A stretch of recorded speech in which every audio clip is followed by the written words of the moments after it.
Welcome in Thursday edition. Robby and Rexrode here in 102.5 The Game, broadcasting from the Busy Bee Plumbing, Heating, and Air Conditioning Game Nashville studios. Home of the $99 yearly Beehive membership with the buzz, always about great service.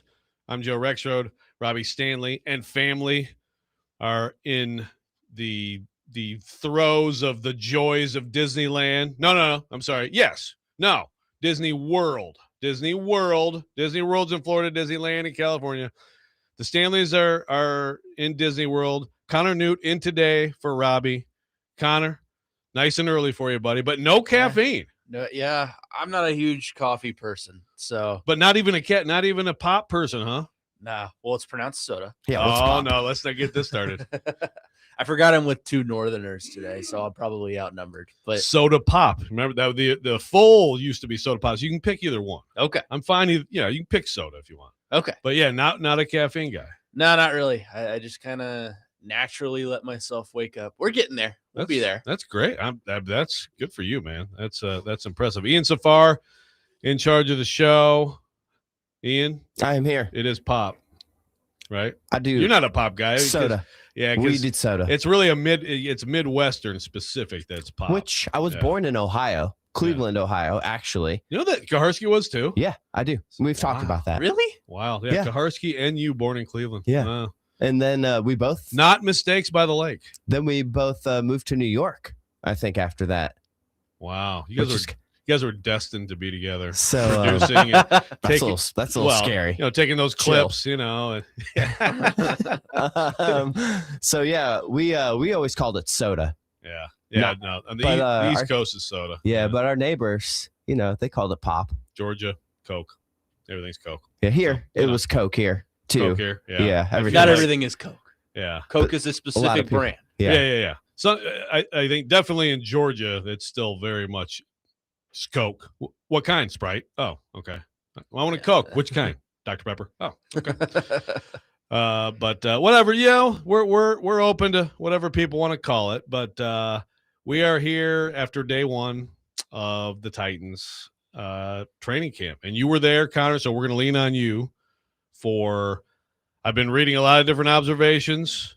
I mean, I got to say before we get into what you saw, TD probably has the most detailed. He always tweets like multiple tweets after each day, which I enjoy that. Yeah. And then, there's a lot of quick sentences. One, I'm just, I got to see if I can find it here. And I'm like, oh God. It was, now of course I've lost it. Well, I can just paraphrase. It was, Jermaine Johnson is working Dan Moore. No pads, but still. I'm like, oh, there we go. Start right out with Dan Moore. The man door. The man door swinging wide open for some random pass rusher. But few things off the top of your head that are most important that you either saw or heard. There were 4 players who talked yesterday. Yeah, I think we could start with Cam Ward for sure. I think he looked good yesterday. I'm not going to go say he was great because it's day one. I need to string together a couple of good days, and then we can talk about consistency and things like that. But for the large majority of the practice, he was good. He was efficient in the red zone. I think he had 3 touchdown passes in the team period in red zone, 2 of which were Alec Iomanner, and Carnell Tate just made an incredible grab in the end zone, covered by, I think it was Cordell Flott and Marcus Harris. So, efficiency in the red zone was certainly something they worked on a lot yesterday. Yesterday was kind of just a generic practice, like the basics, and you're not going to see anything particularly super interesting in terms of storyline on day one. JC Latham wasn't out there, but he was out there running around. He's still on the PUP list, obviously. Calvin Ridley was out. He's battling they said it was a stomach virus. I'm concerned it was the virus. Oh God. The lettuce virus that is going around. I don't know actually, but he was out. Cyclospora? Is that what it's called? Something like that. Yeah. Right? Sure. Yeah. The diarrhea lettuce. Yeah. Mitch Trubisky was out yesterday. He had some overall tightness. They said it was from yesterday or 2 days ago. Yeah. Practice. I saw that. It's like tightness of what? Yeah. They just said overall tightness. So Levis got some QB2. Hendon Hooker got some QB3 reps. Defensively, nothing super pressing to report about. You can just kind of see it in his eyes that Jeffrey Simmons is on a mission this year. And listening to him talk yesterday was a lot really interesting. Just kind of how he feels he fits inside the Saleh scheme and what he thinks his value is this year. That guy's attacking it like he's coming off a career year, which is impressive because he is. So those are kind of the general notes of things. Again, a pretty generic practice. Nothing super important to write home about. No one got into a fight. No one got hurt on the field, which is good. But today, I think will be a little bit more interesting just to see if they can string together a couple good days together. Did you get a because I mean a lot of day, and I think more of these practices moving forward will be easier to answer the question. But in training camp, you get the offense won today, the defense won today. Yeah, it seemed like it was decently back and forth yesterday, or did you feel like one side or the other was superior? Well, it's interesting because I think a lot of times in training camp, you have plays for the offense that are curated to make the defense look a little bit more successful. But it's worth noting who was doing push-ups by the end of the day was the team in white. So the defense, I guess, lost the day, according to the coaches. I didn't walk away thinking, wow, the offense just looked way better than the defense today. I thought it was pretty back and forth. So I think what you've been reading and what you've been hearing is pretty accurate to that point. Yeah, and of course, it starts out with some false starts, right? So, First of all, Saleh, it was interesting when Saleh was like asked about, the Schlotman Volson, right? And his answer seemed like, like they're the starters, but obviously it's not like a strong declaration because, it shouldn't be. I mean, it's quick. Yeah. And there's going to be, there's going to be movement. Slater, I think is going to have some kind of an opportunity here for sure. But Schlotman, Volson, I know that Simmons at one point was like, get your crap together, right? Yeah. With using different words.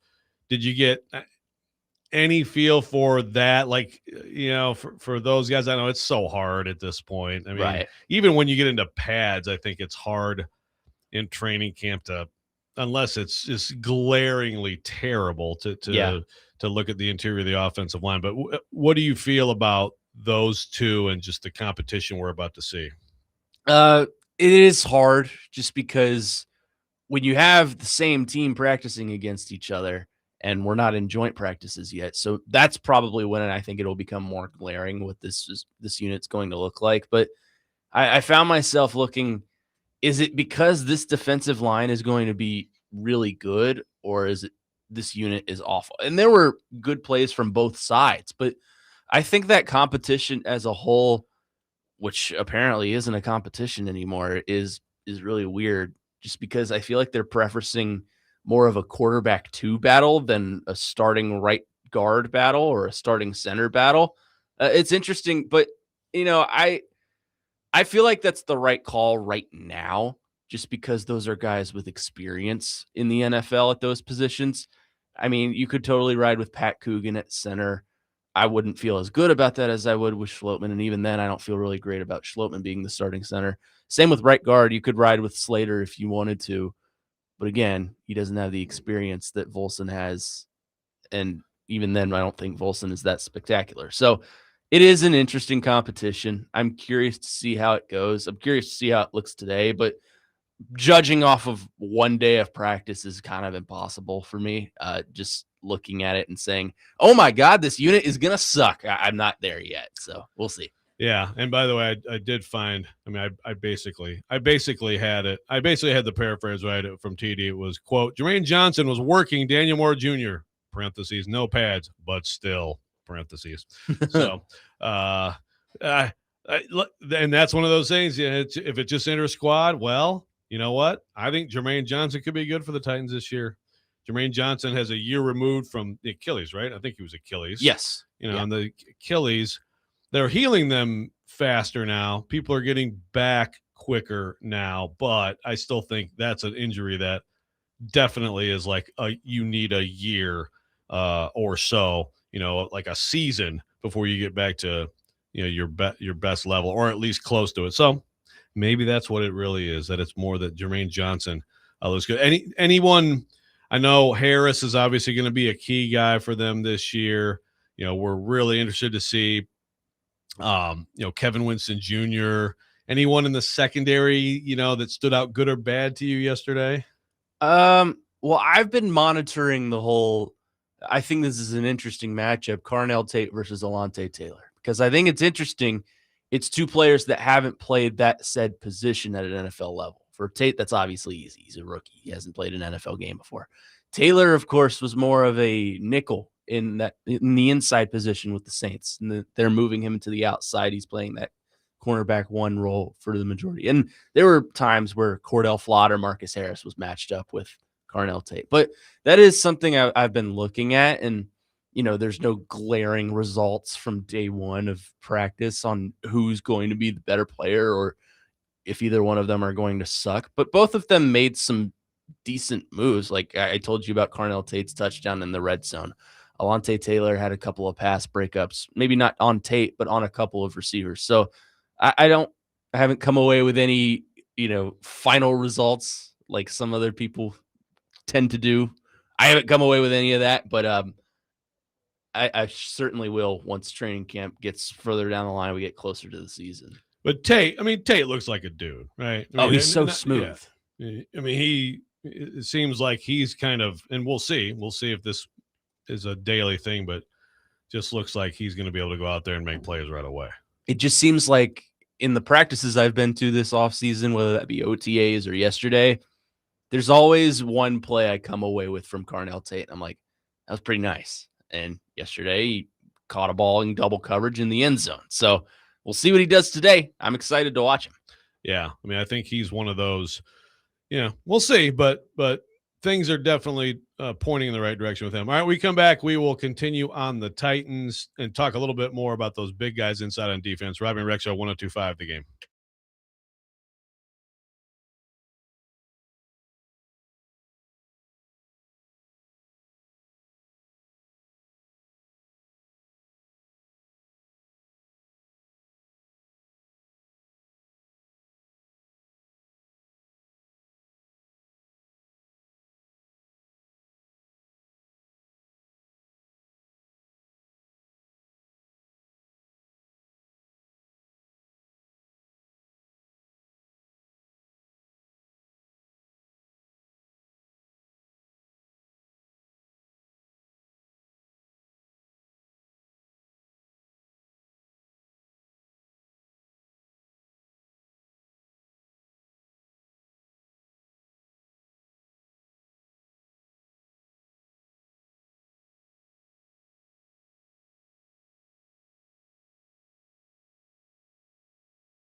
The Robby and Rexrode Show is presented by Green Ventures Landscaping. Outdoor patios, landscaping design, lawn maintenance, and more. Visit greenventureslandscaping.com. Also, subscribe to our YouTube channel at 1025 The Game for live shows and exclusive content. And if you'd like to join the conversation today, the game phone and text line driven by WilsonCountyHoney.com, 615-737-1025. Connor Nute in for Robby Stanley today.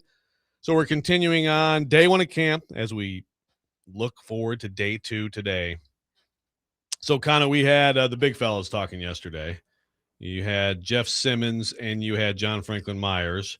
I imagine, well, Simmons is out there, and he's yelling at offensive line to get their crap together. I think Simmons is – it's funny. I mean, really, it's been a couple years sort of evolution for him. He was always, he was always a great player and an important player and probably the most fiery player on Sundays, right?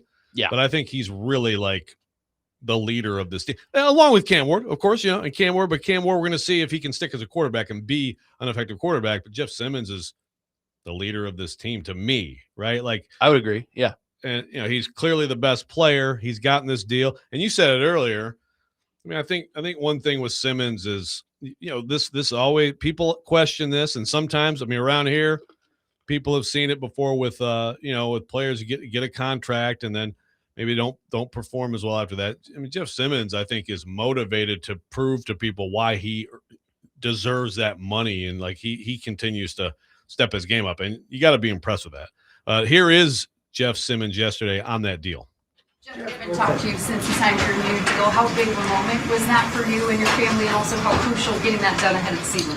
Yeah, I mean, I want to say it was probably after a week or two after the draft, the deal been, my agent and, front office been working, Barguns and them. And that's, one of the things that I reminded Todd that I didn't want him to be messing. It's like when I talk to you guys, I mean, normally when guys getting deals done, as you see, it's all over social media, get messy. I mean, like kind of my second deal, it's kind of got in the media a little bit. I kind of didn't like that, doing that process. And so my thing was I just wanted everything to be smooth because, like I said, this organization, since I walked into this building, been nothing but good to me. It's Amy, the front office with, Chad and them coming in. I mean, when Chad was here last year, then got Bargunzi this year. The relationship that I'm continuing to try to build with Bargunzi this whole offseason when he first got in, that's what it's about. And that was my mindset is how can I build a relationship with these guys, not just through the game of football, just off the field, trying to learn their family and things of that nature. So it's I wouldn't say it was so much like, Todd, we got to get this deal done before the season, but it's also one of the things to where we was on the same page. We both knew after the season what was going to probably happen, with the contract. And let's go back to me saying I'm just grateful. I'm grateful to be in a place to where, I'm still valued. I'm grateful to be able to still go out there and help this defense and help this team with my leadership and my play. So, like I said, I'm grateful. One of the things I was sitting on the couch outside and I get the call from Todd. And he still pissed me off by it because he was like, I got some good news and bad news. It's like we didn't hit a home run, we hit a grand slam. So it's one of the things I'm like, Todd, you can't do that, man. But like I said, I'm grateful and I'm blessed to still be here and hopefully we can get this team back to winning football.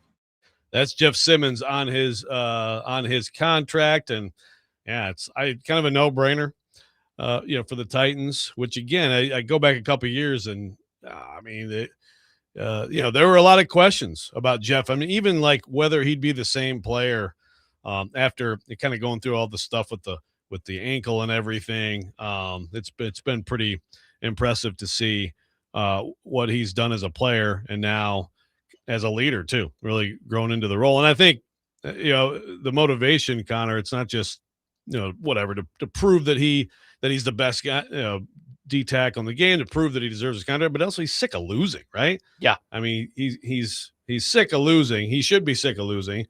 I mean, the guy, however he, there were some fair criticisms of stuff he said after games and all that stuff, maybe whatever, not taking enough blame, whatever you want to say. I mean, Kaharski has the whole list, somewhere, but no one should have ever questioned whether like it was about winning and losing. I mean, he he absolutely hates to lose, and you want guys like that on your team. Yeah, it's a mentality that you have to have. The evolution of Jeffrey Simmons as a player on the field and off the field has been fascinating to me. I remember a couple of years ago, you might have been there too, Joe, that one scrum where we all huddled around Jeff Simmons the day after he didn't get kicked out of practice by Callahan, and he addressed things and, kind of shut it down. I was at that moment questionable about. Yeah, that wasn't a good presser for him. It wasn't. No. Just but answer questions and be accountable. Right. But since then, I think he has been accountable. I think he's taken that to another level, become a good leader for this team. And in my opinion, he's probably the heart and soul of this roster. He is a leader on the defense. He's a leader in the locker room. I would argue that he is one of, if not the best defensive tackles in all of football right now. So I think the evolution of Jeffrey Simmons as a player and as a person has been something exciting to watch. So yeah, he's deserving of this deal. Yeah, he's going to be motivated by it to prove everyone wrong and to prove that he is a premier player in this league. And I think he is.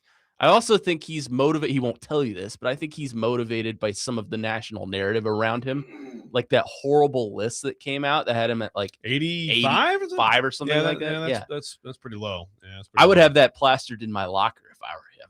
Yeah, that's pretty low. Where should he be? Where's Jeff Simmons in this league as a player? I mean, that's a big, there's a lot, There's a lot of factors into that. Like, I think he's like, I don't want to overstate it. We got a lot of great quarterbacks, receivers, DB. I mean, but he's a top 50 player, right? I would say top 40. You think top 40? You could convince me on that. Yeah. Okay. Maybe it'd probably help to actually look at the list, Yeah. Was that the player voted list, or is that just it was the player. That was the player voted list? Yeah. That's interesting. I mean, there's been some years where like Derrick Henry, when he was still here, was like 2-3, right? Something like that. Like he was way up on that list. But yeah, that's interesting. I do wonder when something like that happens. First of all, like some players see certain players a lot and they don't see others, right? Like if someone's in the other conference and you haven't cycled into playing them or whatever, like there is that. I also think some guys don't like Jeff Simmons. I mean, Jeff Simmons is a dude who talks, and sometimes, people have accused him of doing a little extra after the whistle. So I wonder if that, is a factor with some guys in terms of like, screw that guy, I'm not voting for him. But yeah, it was a player list. What was it? Was it Jeremy Fowler who put out the Yep. It was ranked by execs and coaches. They had Simmons at top 10. Yeah, they had the top 10 position. Right. Yeah. They had him at 2, and they had they just went position by position. Yeah. I mean, they had him 2 after Chris Jones. No, it was was it Lawrence, the guy from Seattle? It was Seattle. Yeah. Okay. Leonard Williams, maybe. Okay. Or yes, Leonard I Williams. think it was Leonard Williams. Yeah. Okay. That's fair. So meanwhile, the Titans have a guy who, I thought this could have been the strength of the team if things would have worked out with Devondre Sweat. And then having seen pictures of him with the Jets, not sure it will work out with Devondre Sweat, but it didn't work out here. He wasn't what they hoped he would be. I thought that might have been the strength of the team. I think right now I would call the strength of the team with John Franklin Myers and Jeff Simmons, that tandem, the interior of the line. If you can dominate that part of the field, everyone else, it gets a little bit easier for everybody else. But he also talked yesterday about playing with Simmons. Here's John Franklin Myers. He just said some nice things about you. How formidable of a duo do you expect to be? Yeah, I mean, obviously the goal is to be the best in the league, and that's the best D tackle in the league. That's somebody that I get to learn from. I get to see. I get to watch his craft, how he goes about his business in the meeting room, on the field, what he does extra, and I see it and I understand why he's the best. And so all I can do is do my part. And again, he said it best. He's going to get the slide early, and my job is to win these one-on-ones, and that's what I do. I pride myself on it. We talk about it all the time. We understand that there's going to be a point in time where they start sliding to me, and we already know he's going to win his one-on-one. So, again, the expectation is through the roof, and we're going to hold each other to that standard.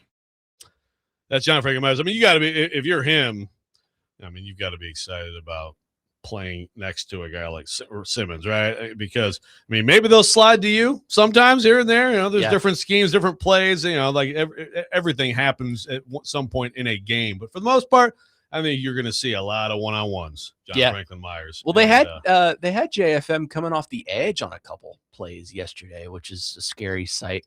I'm not a huge fan of that, just because you paid him to play an inside position alongside Simmons, and you can do a lot with that. You can bull rush the quarterback. If one of them's double teamed, you can send the other. But I think you're right, Joe, in that those two next to each other are only going to make the other one better. I think both of them are capable players in this league. I mean, obviously, we just talked about how Simmons is a top 40 player. John Franklin Myers is a pretty good defensive tackle in his own right. I mean, he just went to the AFC Championship with the Denver Broncos and was a key part of that defense as well. So those two alongside each other, I think, are going to be a lot of fun to watch for sure. They'll be a focal point of the defense. No question. All right, we come back. Some really high-level journalism questioning of Cam Ward. Robby and Rexrode, 102.5 The Game.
Welcome back in, Robby and Rex. 125 the game. Connor Nute in for Robby today after spending the day on the field with the Titans, watching a little pseudo football as we get ready for what are we looking at here? Man, just got to get through, a month.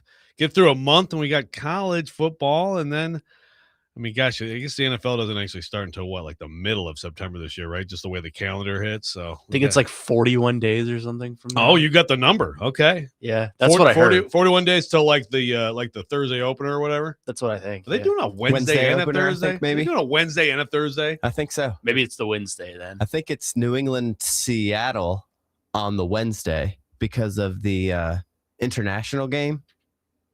And that's Australia's Chargers on Thursday. Chiefs, I think maybe in part. Yeah, which is so. I'd have to double check. They play again. an opener in Australia.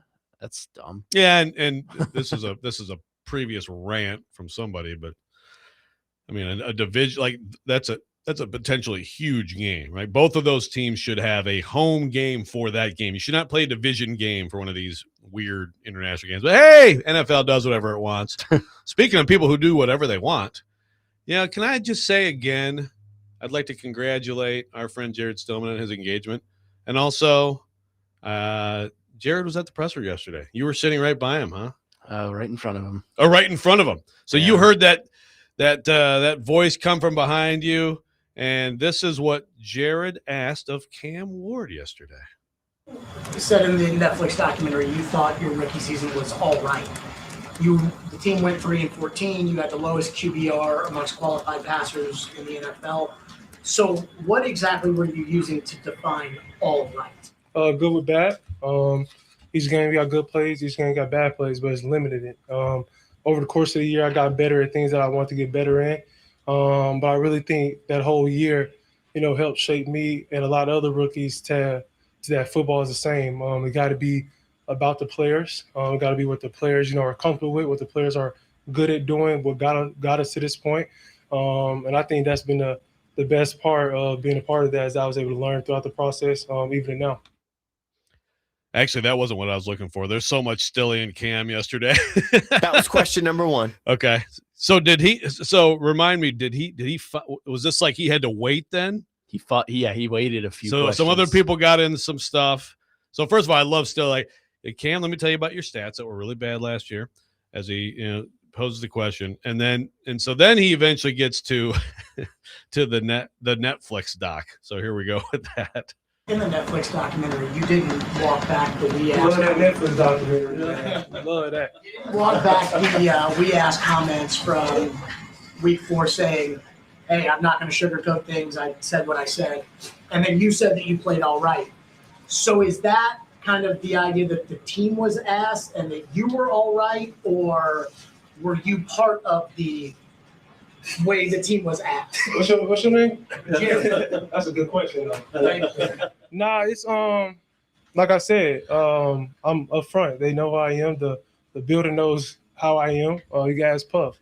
But it was a point to where like we're so much better than what we're putting on the field. And I was specifically talking offensively. Early in the year, the defense did everything they could to keep us in the games last year. We didn't do our job offensively. So I think after that was made, it really made us lock in even more. Because at the end of the day, it's a production-based business. If we're not producing, next man up. And I think we all handle it the right way. They know I say it again if I had to. We just gonna keep one step forward, looking ready this year. I mean, I can make fun of him, but I mean, I have to also thank him for content, right? Let's be real. Like I very much enjoyed that.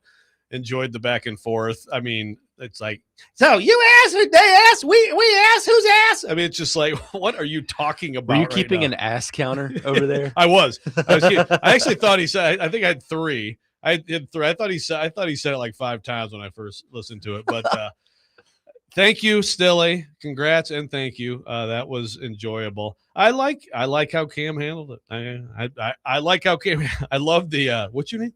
Okay. All right. Thank It's you. a great question.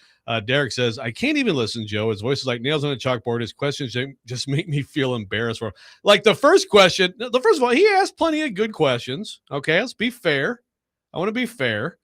He asked plenty of good questions. Sometimes he gets a little goofy. Sometimes he gets he's coming from one of the rings of Saturn. The last one was a little bit. It's like why do we care about like?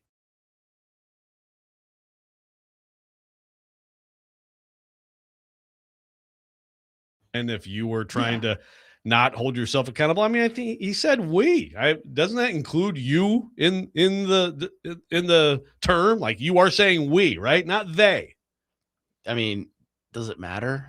Do we? No, no. It's just funny content, you know. I mean, it's such a retroactive question, and look, I have all the respect in the world for Jared. I love the man. He's helped me out a lot as I got started here, but that was an interesting conversation to say the least. That was not his best moment. But yeah, I thought moments like that at the expense of a media member that we can all laugh at can be illuminating, you know, for the subject that, you know, I like how Cam's going about his business. Again, there's a limitation to what that means, you know, and what that does for you.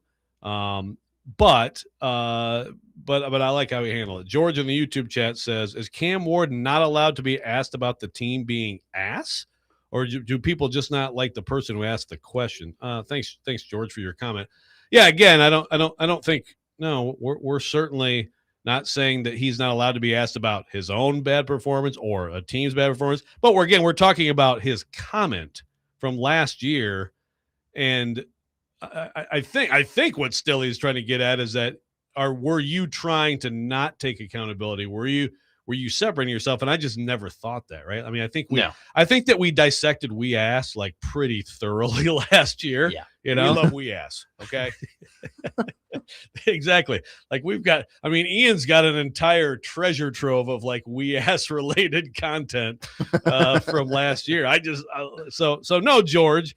Again, we do like the person who asked the question, right? Yeah. Now we like making fun of him too, just like PK. He walks himself. The into Stilly it and Paulie show sort of exists now. I mean, someday they'll actually be together and we can listen to hours of it on a daily basis. But it's destined. They're made for each other. It's absolutely no. I mean, it has to happen. But in the meantime, yeah, that one, you know, you might want to rethink that one. Like if you could go back, maybe rephrase a little bit. I don't know.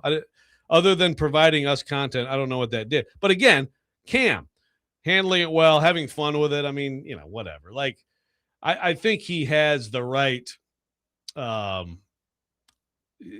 sort of the right perspective and ability. I don't think he's overly affected by the outside stuff. It just doesn't seem that way. You don't know. I mean, you don't know for sure. You don't know a person. You don't know what they do. Maybe he's death scrolling all night, but I just doubt it, you know? And I think if you want to have a comparison or a contrast, that's where I think Levis struggled, right? And I think if Levis is going to move forward to get another opportunity, and he may well do that. I think he's talented enough.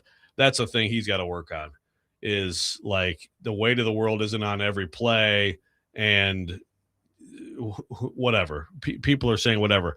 Now, if someone offers you money to do a Mayo commercial, damn right you do it. And it's a good thing he did do it, by the way, because the endorsements aren't exactly rolling in right now.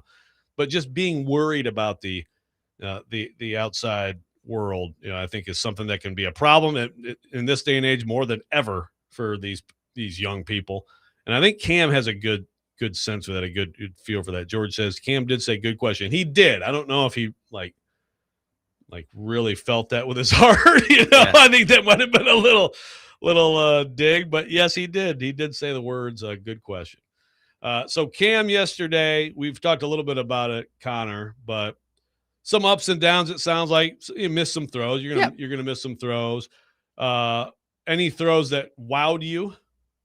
You know, nothing again, that play to Carnell Tate. Yeah, the Tate touchdown. Good catch from Tate. Was the more impressive part of the play. I mean, great catch from Tate, but it was a well-placed ball. It threaded the needle right into exactly where you wanted to see it.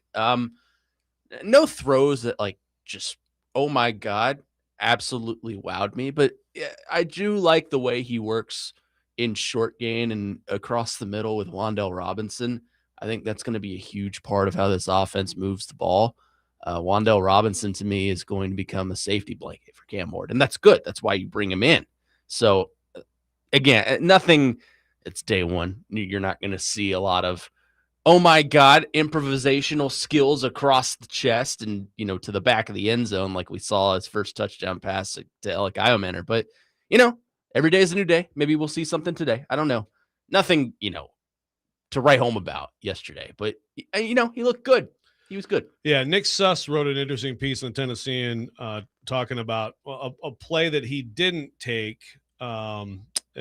Essentially, had a shot, but it wasn't necessarily a great look. Maybe a play that a year ago he takes the shot instead. I think he said like a quick little gets 2nd and 3 with a little dump to Gunnar Helm, right? Yeah, and I think that's a big part of playing the position is having a feel for when to do it, because if you do it too often and you're in 2nd and 10 too often, right? Yeah.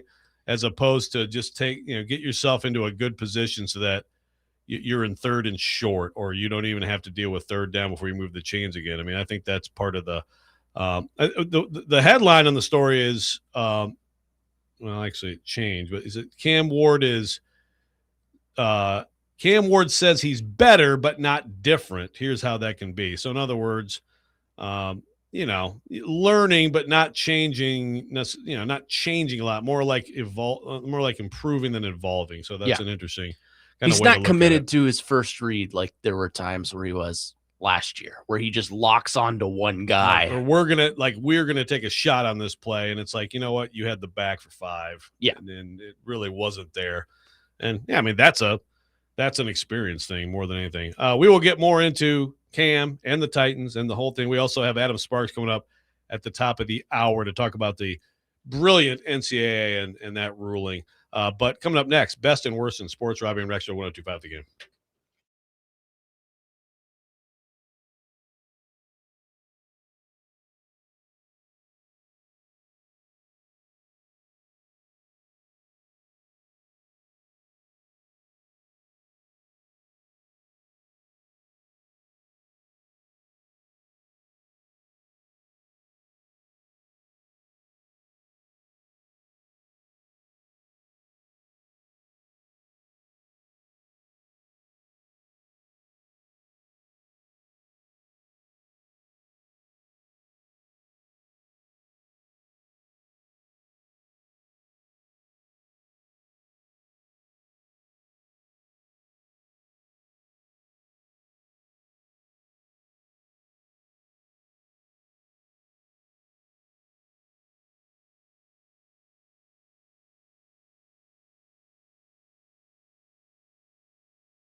The best and worst of the sports week, now on Robby and Rexrode. On ESPN. 102.5 The Game and the Game Nashville app.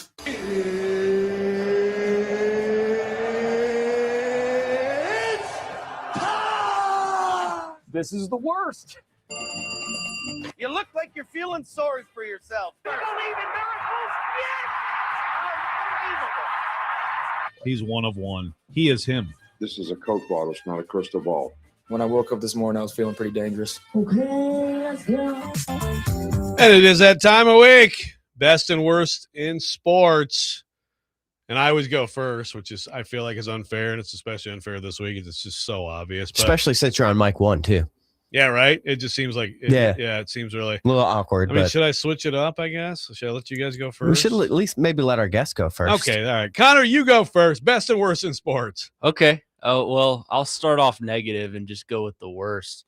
The Brett Bielema SEC shots are just sad at this point.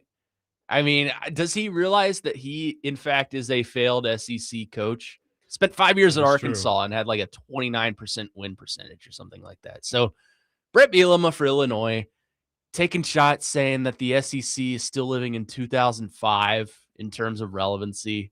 It's just sad to me. There were a couple of worse things in sports, especially in college football I could think of. We're going to talk to Adam Sparks in a little bit about one of them for sure that came out yesterday. But Brett Bielema just having the SEC rent-free in his mind is absolutely hilarious to me. Bert Bielema.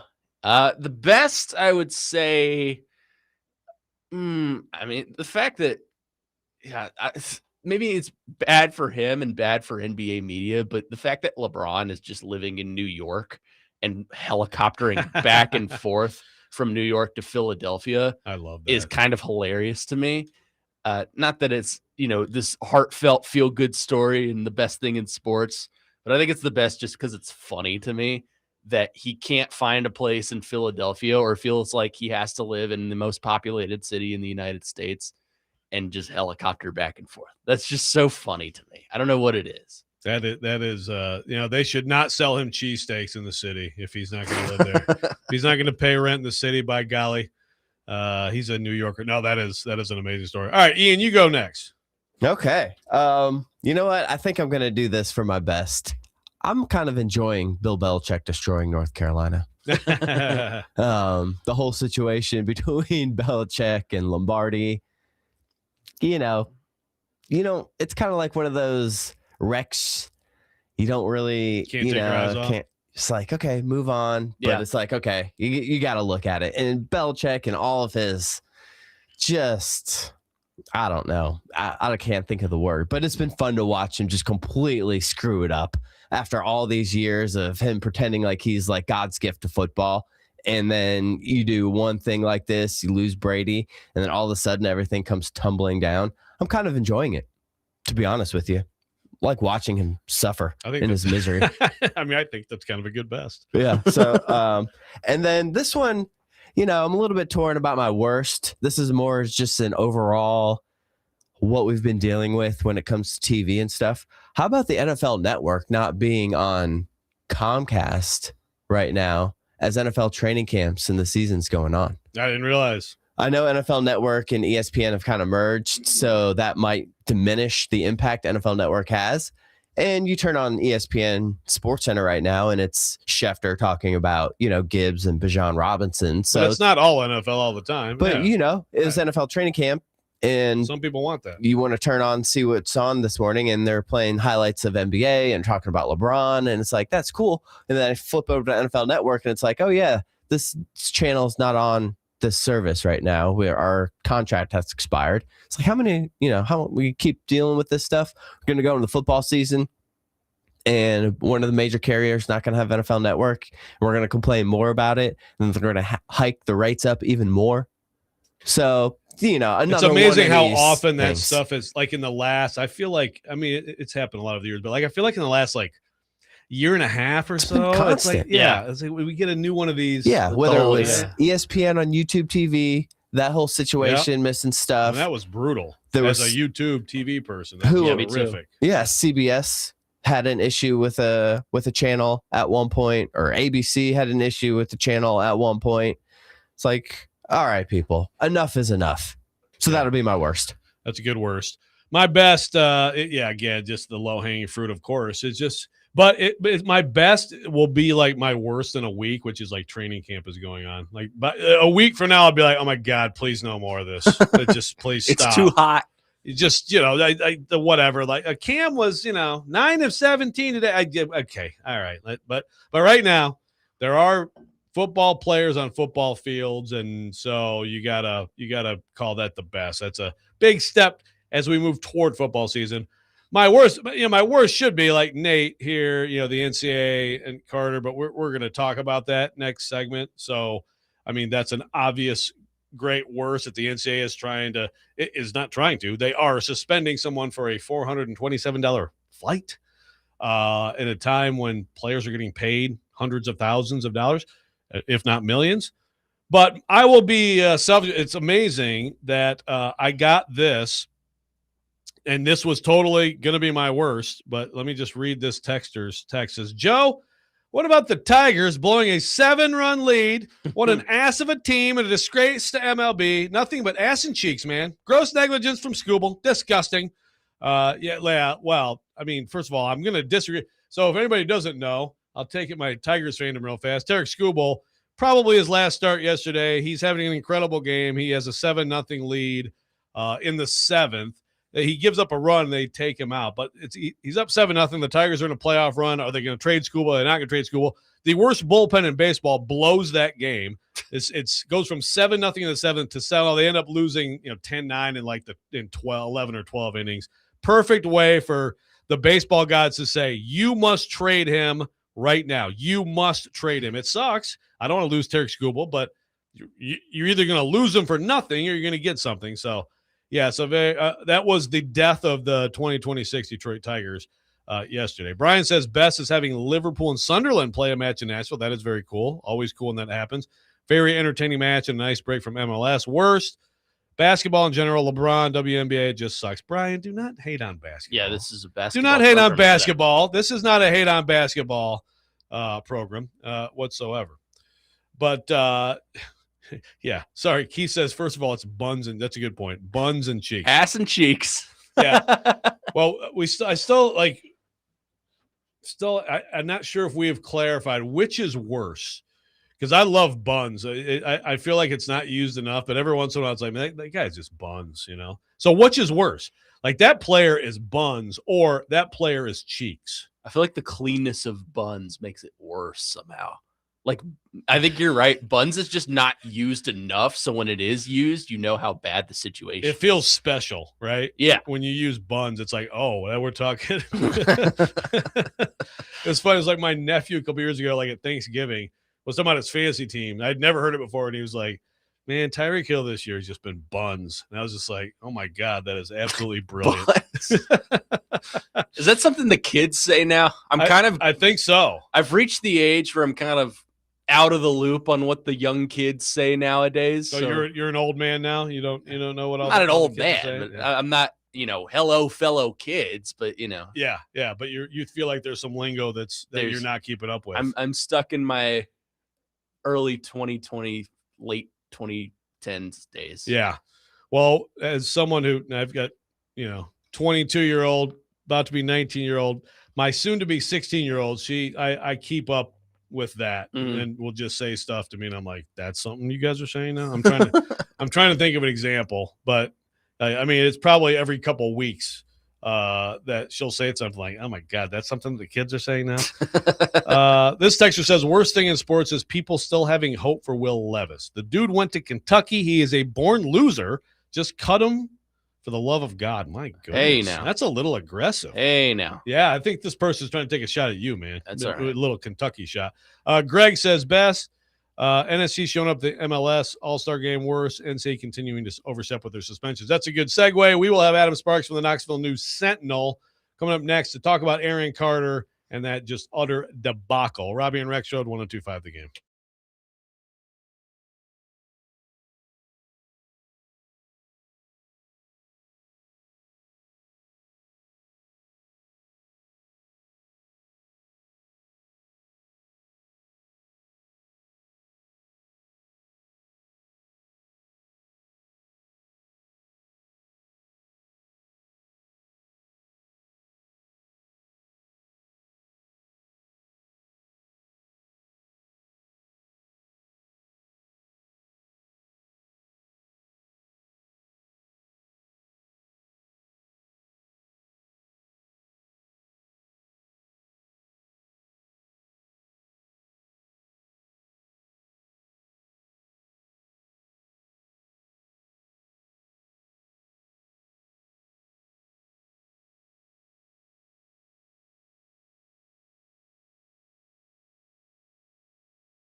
Second hour, Robby and Rexrode on 102.5. The Game, broadcasting from the Busy Bee Plumbing, Heating, and Air Conditioning Game Nashville Studios, home of the $99 yearly Beehive membership with a buzz, always about great service.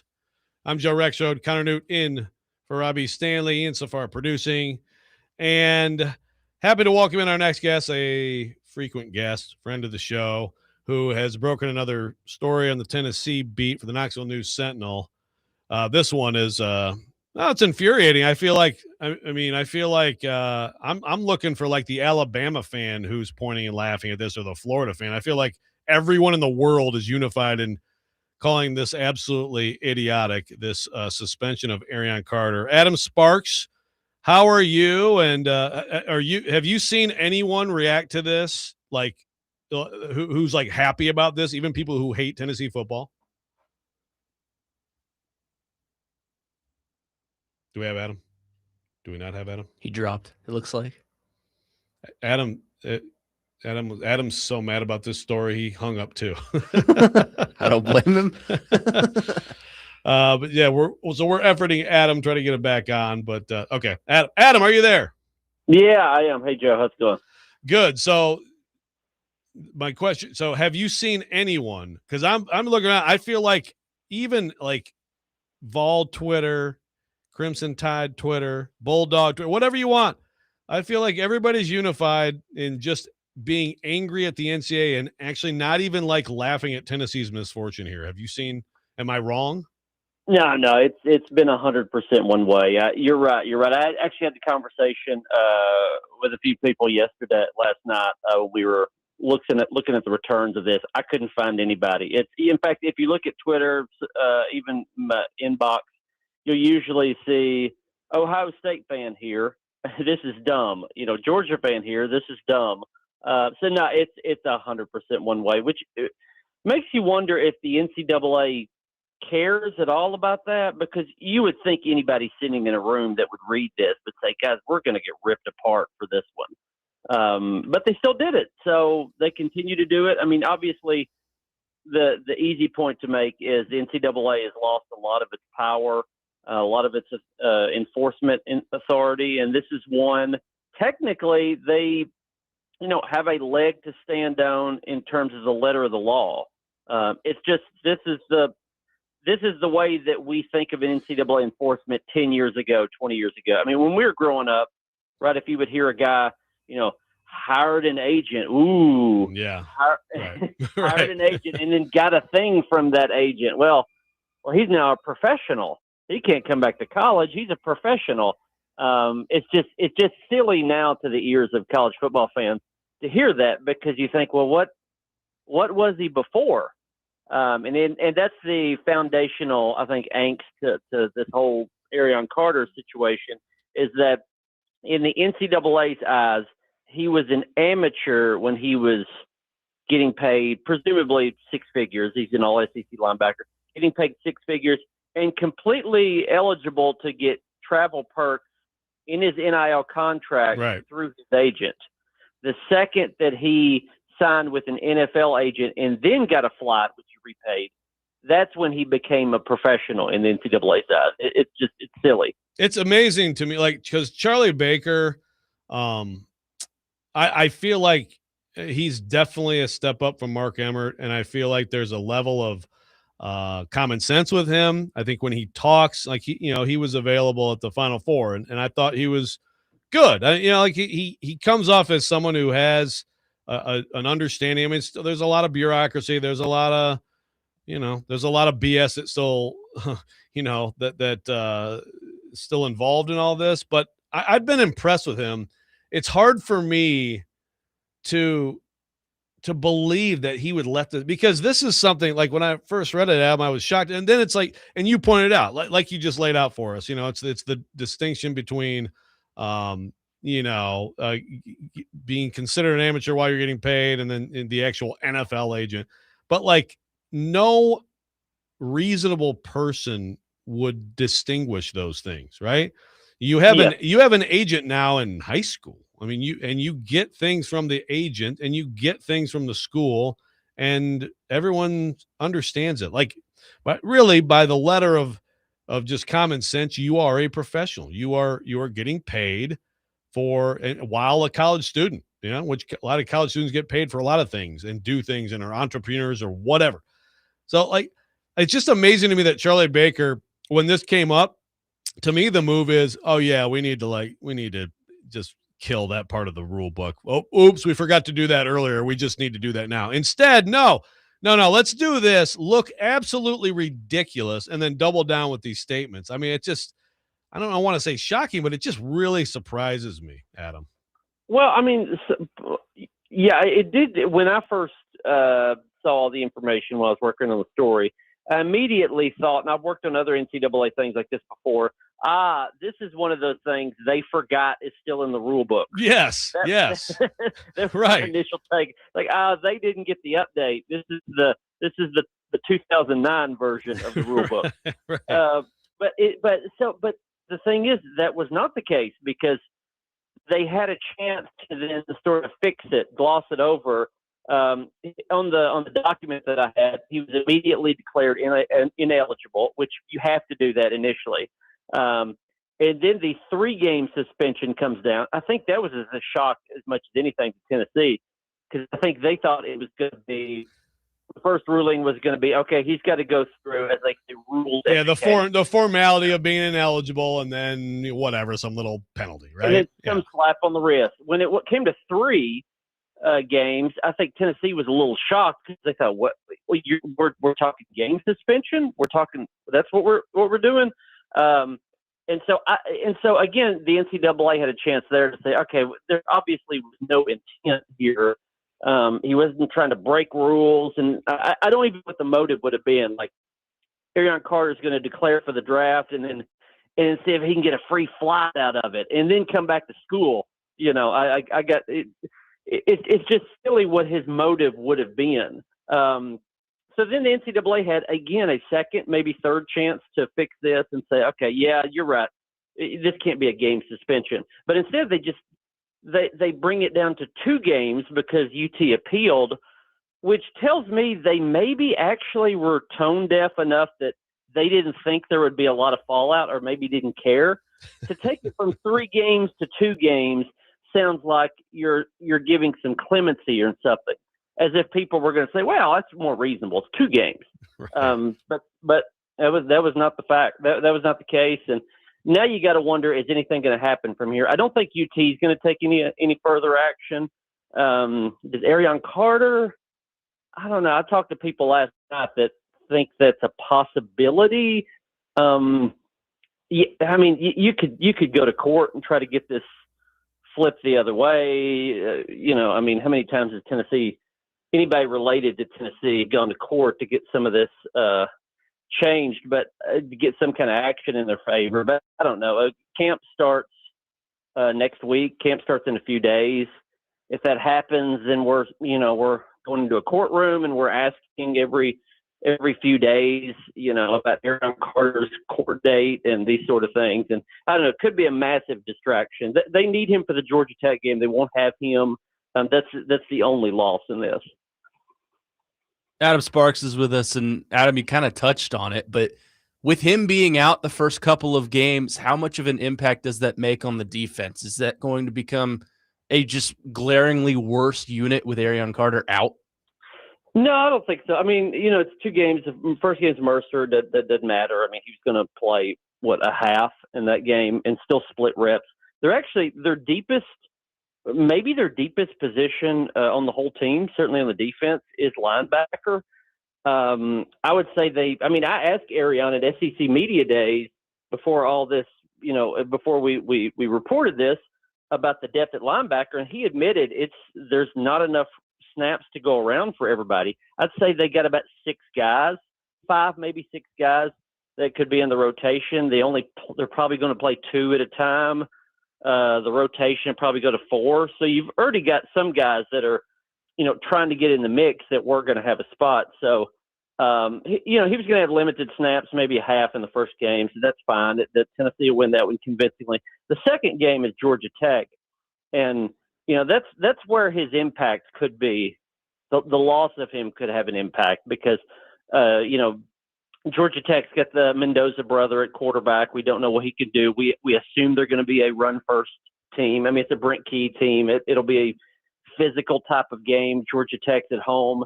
They have 2 stud running backs. Just their brand of football is physicality. And so that's where you need an experienced, physical type of linebacker who's played a lot in the SEC to be able to handle that. And also, we wanted to see him in Jim Knowles' defense sooner rather than later. Because of the injury, Arion Carter was out in the spring. So Jim Knowles has yet to, put him out there in a live situation, even in practice. Now he's going to have to wait to the 3rd game of the year just for us to see him in the game. But there is a loss in the Georgia Tech game. It's just it'll be mitigated by the fact that they have depth at that position. Adam, I know you said Tennessee's probably not going to look to take action, and maybe rightfully so, but the common trend, especially in college basketball, has been the temporary injunction. If they did take action and were granted the temporary injunction, what would the outlook on the rest of the season look like? Would that truly become a full distraction from the ultimate goal? Yeah, I mean, I did hear, I don't know where this originated, but I heard a pretty good idea yesterday is that you go to court, you get a temporary injunction timed up with the Georgia Tech week. Right. And so then it's paused for a week, and they have, I don't even remember, Kennesaw State the next week. Then you get suspended for that one. Right. Yeah, you drop it and you take your suspension then. Why not? I mean, the football part of this on the field, as long as they don't lose to Georgia Tech because of Arion Carter's absence, the football part of this, it's not going to have, much of a difference of anything on the year. If things did go to court, there obviously would be some type of distraction early on, but we'll see if that happens. This is it's weird to say that this could be a blessing in disguise, but Arion Carter has dealt with various injuries, both toes, both feet last year. One of them required surgery. He had a shoulder issue earlier in his career. He's had different things. You kind of go into a year thinking he's probably not going to be, full go for all 12 games.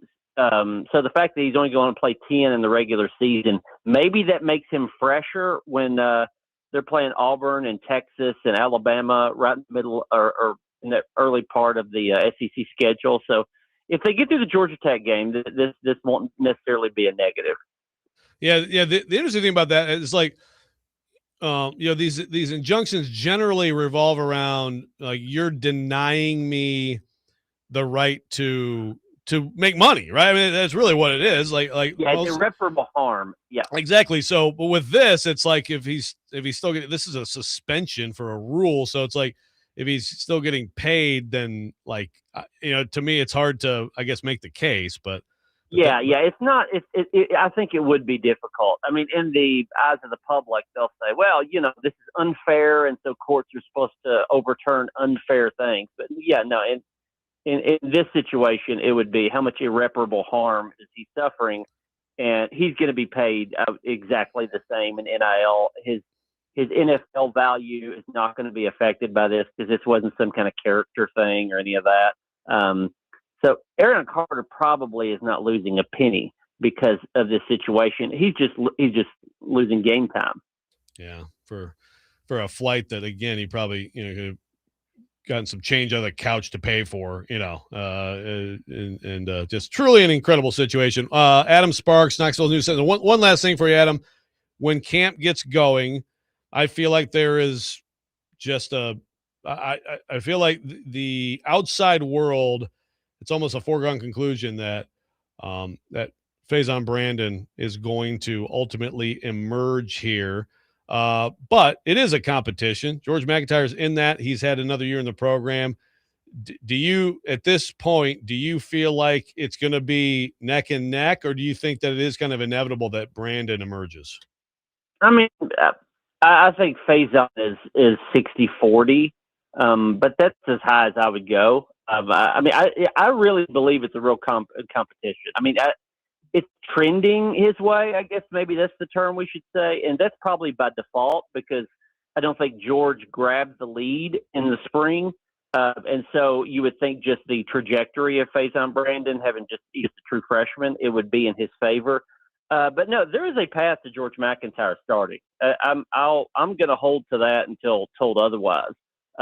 If they believe he can get the ball to who Josh Heupel and Joey Halsley want him to get the ball to, and he can do it quickly, and he can adjust on the fly better than Faison Brandon, then George McIntyre will absolutely be the quarterback, at least to start the season. I will say that Josh Heupel hedged a little bit lately, in my view, in sort of admitting a little bit that whoever starts the first game may not be the starter the full year. Obviously, he's remembering back to Joe Milton, Hendon Hooker, 2021. Yep. I got him to admit that a little bit at SEC Media Days, that whoever he names as the starter, as he says, then needs to prove it on the field in games. So that would leave the door open to whoever is QB2 to become QB1 during the season.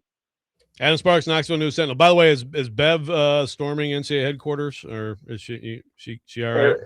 It was pretty close to that. As you know, in the household, when you have a story you're working on, some people in the household know what's going on.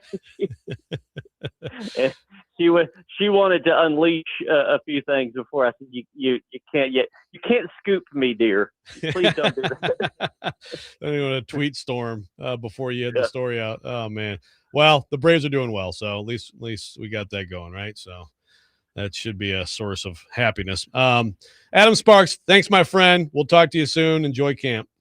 All right, have a good one. And when we come back, we will respond and react to Adam Sparks. Robby and Rexrode, 102.5 The Game.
Robby and Rexrode Show presented by Green Ventures Landscaping for homes and businesses that want to stand out, not blend in. Visit greenventureslandscaping.com.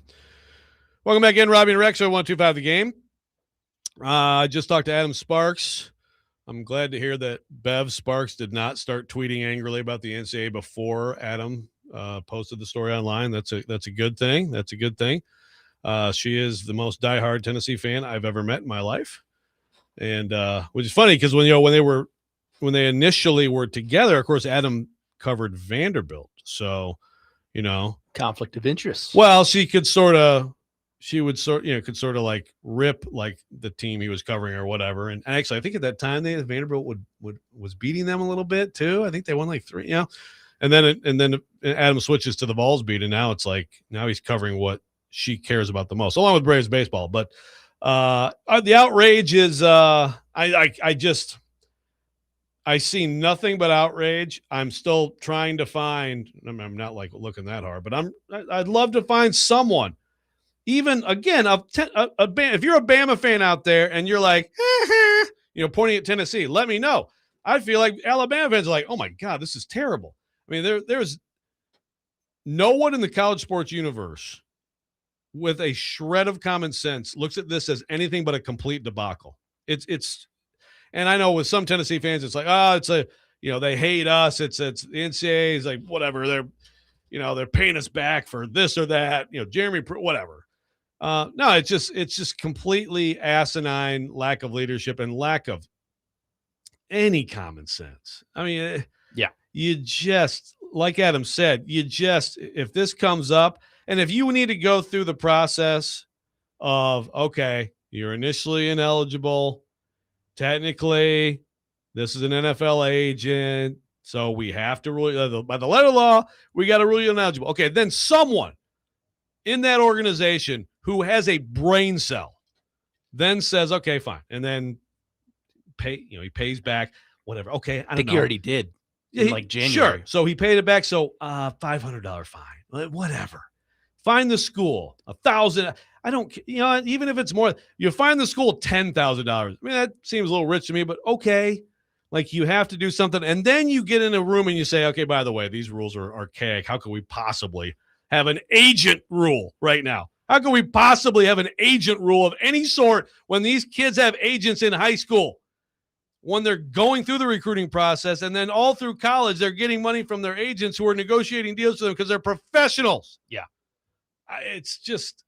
It's truly incredible. And I like Charlie Baker, like I said earlier, I felt better about him, like at least as a guy who has a clue running that organization, giving a little bit more of a chance. I've lost respect for him. I mean, I don't know how you could possibly be in charge of that organization and sign off on this. I know some people, I heard somebody yesterday, I went on a show in Knoxville and they're like, man, maybe he like didn't know this is like slapping in the face. Like, oh my God, what if, but it's hard for me to believe that it got, because there was a lot of back and forth, they appealed and all that. Yeah. I mean, you had to have known, right? I mean, it's like, how could you possibly try to enforce this rule right now? It's unthinkable, but it's also the NCAA. So it's the NCAA trying to uphold standards that don't really exist anymore. It feels like this is the kind of thing Brett Bielema should be saying they live in 2005 with, because there you go. I mean, look at the broad scale of not just college football, college athletics. We got NBA players playing in college basketball right now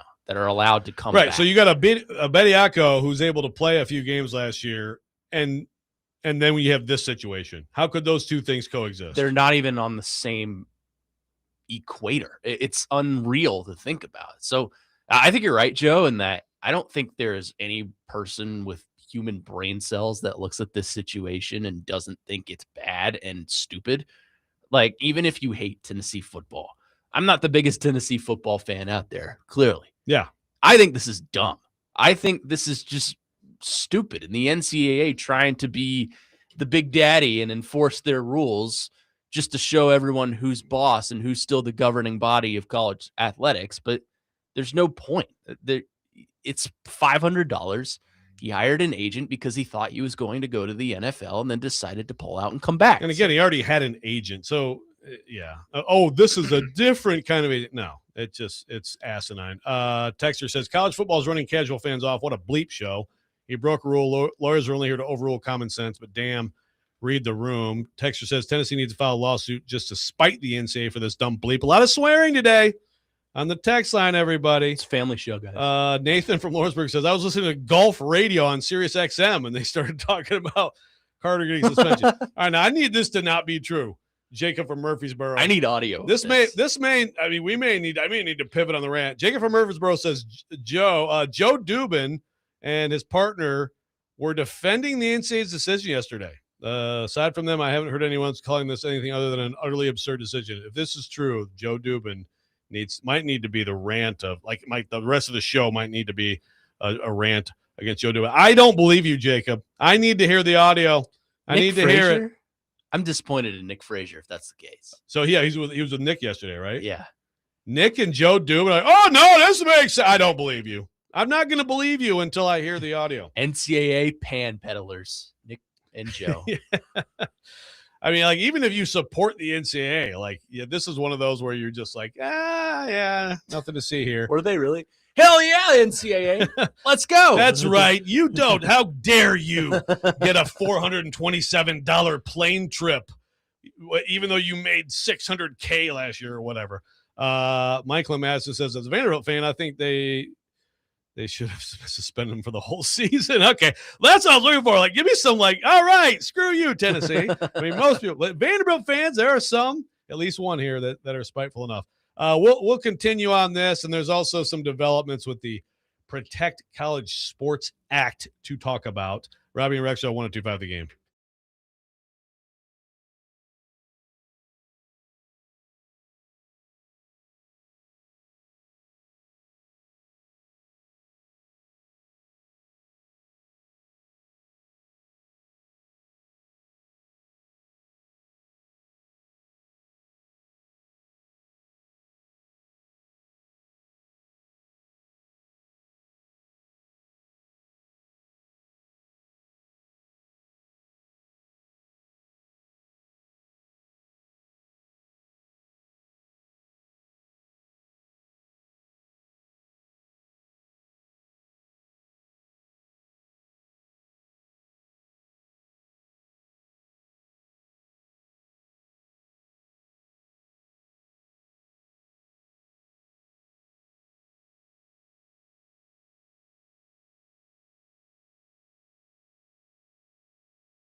Today, the Nashville Sounds take on the Charlotte Knights at First Horizon Park. First pitch, 6:35 p.m. Catch all the action on 94.9 The Fan, presented by Twin Peaks Family Leisure, Maple Street Biscuit Company, and Social Cantina. Charlotte is a AAA affiliate of the Chicago White Sox.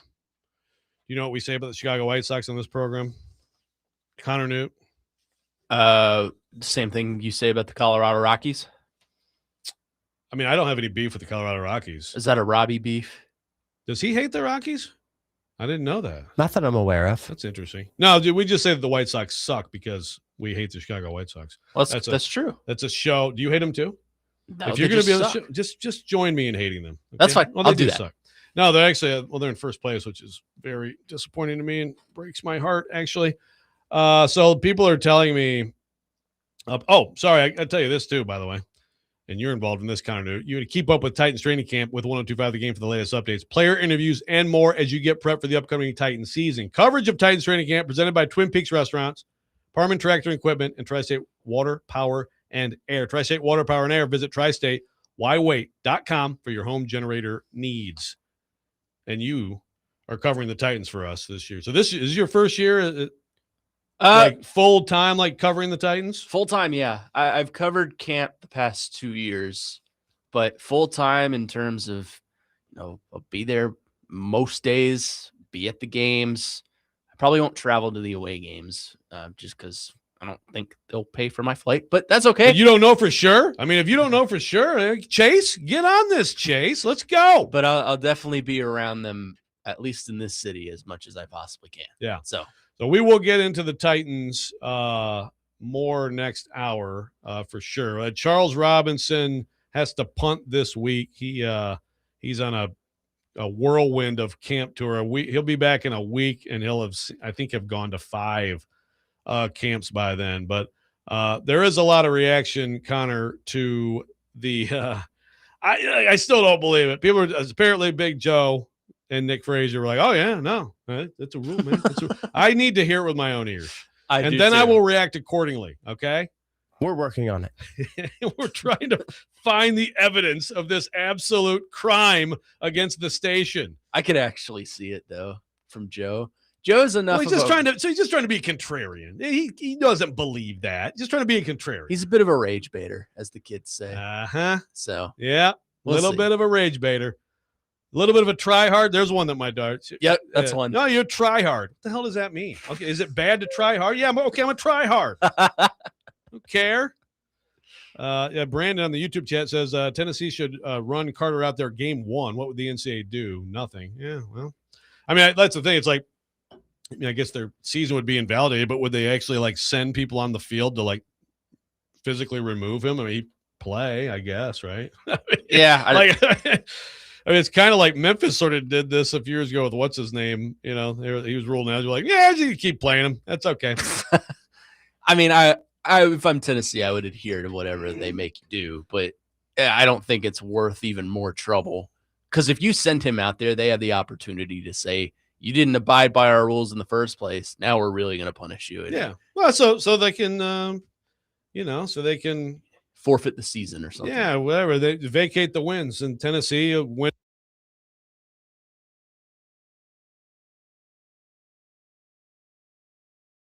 National championship, Patino. You're getting trolled by Louisville fans on the text line, by the way. Yeah, I know. A quick update here for anybody who cares, the Protect College Sports Act. I feel like a lot of people, their eyes glaze over, and I totally get it. It's just all of it is. But this is significant. I mean, this is significant for college athletics.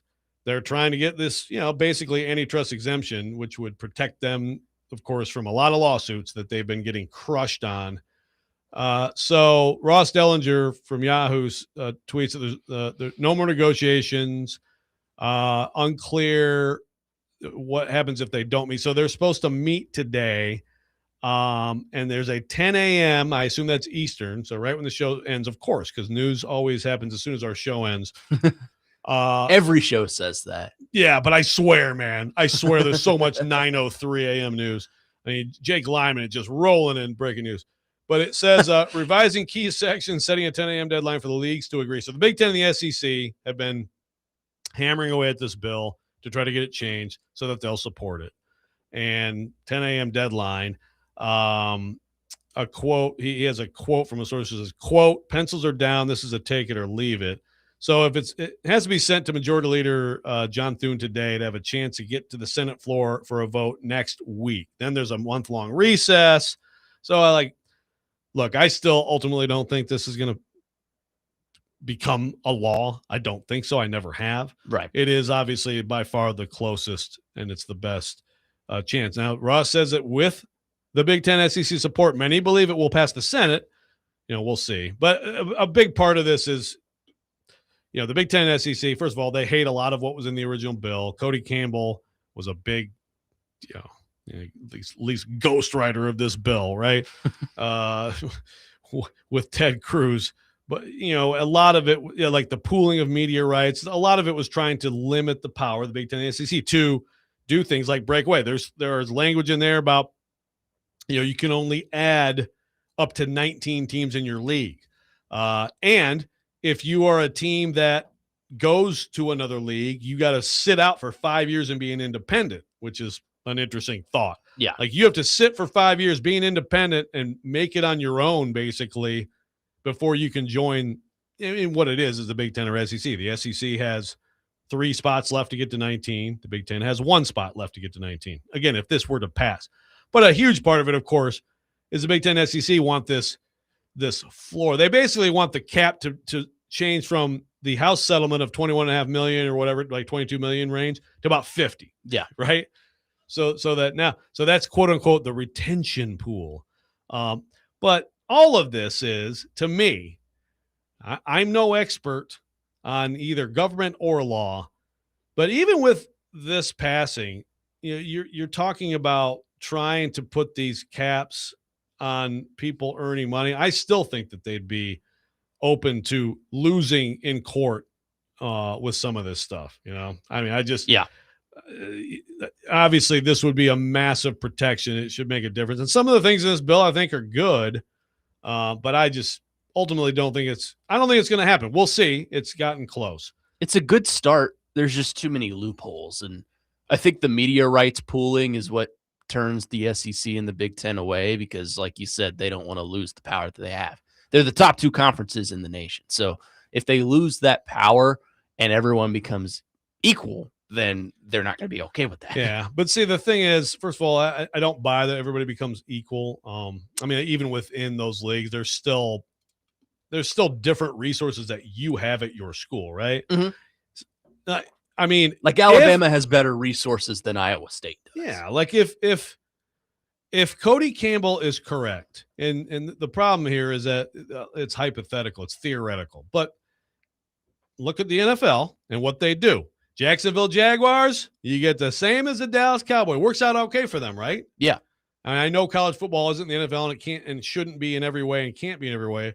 But if Cody Campbell's right, that the pooling of rights would make that much of a big difference in revenue for everyone, I think it's fair to look at the Big Ten SEC and say, okay, so you guys, it's more important to you to win, to have your superiority, than it is to help the game at large. I think that there's a fair discussion. The problem is Cody Campbell has lost so much credibility with all the Brendan Sorsby stuff and his BS, and donating to this politician and that politician. And so he's lost some juice here. But if it doesn't happen, then we start getting into, again, the SEC to me is full of it when they talk about, we're going to break away and we'll just play and we'll just call it. I think it's all bluff.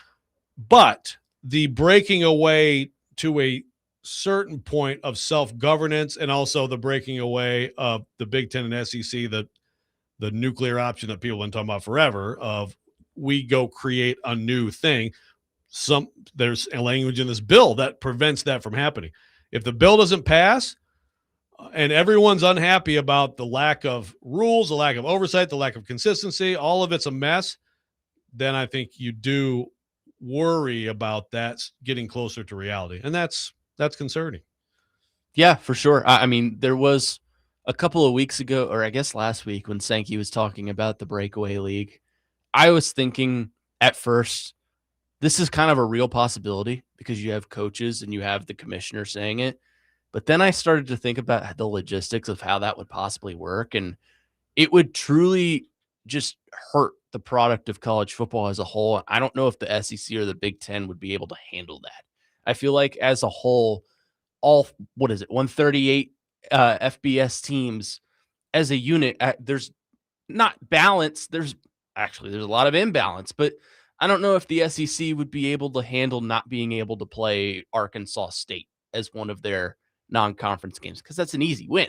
You let the in-conference games speak for themselves. You let your win over Texas speak for itself, and you have these non-conference against, Murray State or Arkansas State, something like that, and then you got to play your one Power 4 team as well, and you could play the lower end.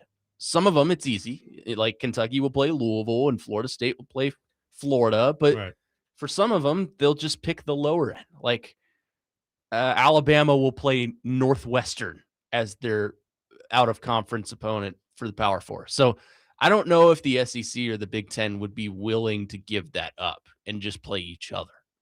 Yeah, no, I mean, to me, that's disaster. That's you're killing the sport. If you want to kill, you are removing huge swaths of the country. Like, you think that they're going to be like, oh, I guess I'll just become an SEC fan. I'll become a Georgia fan now. My, TCU, we now are completely irrelevant and we can't compete for anything. But I'll just be a Georgia. No, or I'll be a Texas fan. No, you're going to kill the sport. So they need to be very careful. When we come back, Rex rant. I mean, there's so many possibilities today, but we'll pick one. Robby and Rex show 102.5 The Game.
Sometimes he wakes up on the wrong side of the bed.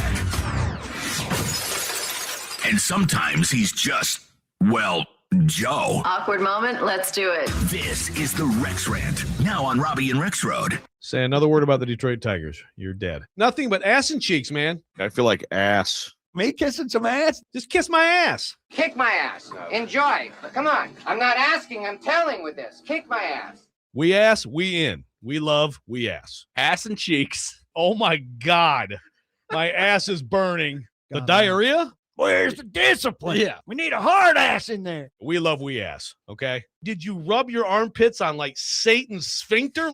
Look at that wide body. I like when you look at a guy from behind and he's got a wide ass. I got to say that. Drop trowel. I'm going to stick this in your ass. Oh, good God. It is time for the Rex Rant, served by the Wine Cellar in Hendersonville.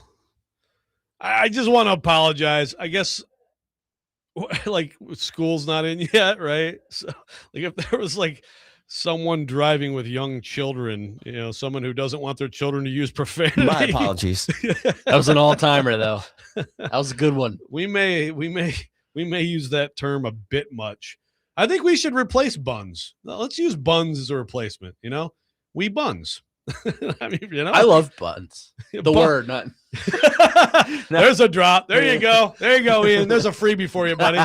Just threw you a softball right down the middle. For future use. You got that, pal. Yeah, we use that a fair amount. So apparently, Ian, of course, has done great detective work, and so we have apparently found Big Joe and Nick Frazier agreeing with the NCAA. We will address that later in the program. Okay, I need to hear it myself before addressing it. But I got to talk about this. We talked about it some yesterday. Actually, it was the rant yesterday was another side of this, which was the response at the podium. But so I saw this on Twitter, and I know other people have reacted to this too. So I guess I'm just following suit on that. But I was sure that these were fake people. Okay. When I saw Braden Gall tweet this out. And it was reaction to the PK question about CTE and football and Chris Johnson, all that stuff at the end of the press conference, which was, to me, a very good question, a very relevant question. But apparently these people, including and the legendary Tic Tac Titans, who appears to be about as unhinged as anyone on social media, just went nuts about this question by PK. And I just want to make sure that that they know that I think that they are complete clowns. Okay. I mean, just for the record, it really is stunning. Like, for people who don't know what I'm talking about, again, PK asked a question. I mean, the biggest news item of the whole summer related to the Tennessee Titans. I mean, it's not the current team, but it is the Chris Johnson, the very heartbreaking Chris Johnson situation. Yeah. And, the discussion of football that comes off that is relevant. It's absolutely relevant. So Braden Gall tweeted this out. So PK asked the question of Saleh and Borgonzi. And again, we talked about the answers yesterday, but here's some of the responses to this. Quote, "What a dog bleep" question from PK. What an insane question. WTF, Paul? Fire Paul. Disgraceful to hide behind / use CJ that way. He's trying to bring down the NFL single-handedly from Nashville. So this is, I should give names. Charles Wagner, Van Life Tesh, Reggie TV 1320, Atlas with 3 legs. He's trying to bring down the NFL single-handedly. Roster grids. PK really trying to grandstand about crap like this lately. Embarrassing. Van Life Tesh again. Great job, Saleh. This was a disgraceful question. Christian Romo 4120. Get Paul TF out of there. A lot of swearing today. A lot of swearing in the program. So I'm just blown away by this. Like, are you kidding me? Like, were you guys enthralled with the presser before that yesterday? Now, part of it was hijacked by PK with the receiver thing, which was like, again, 3 straight. We ripped on him for that. Like, no, dude, no one cares that they used to suck at drafting receivers. But these pressers, you were there at the first presser? I was not. Okay.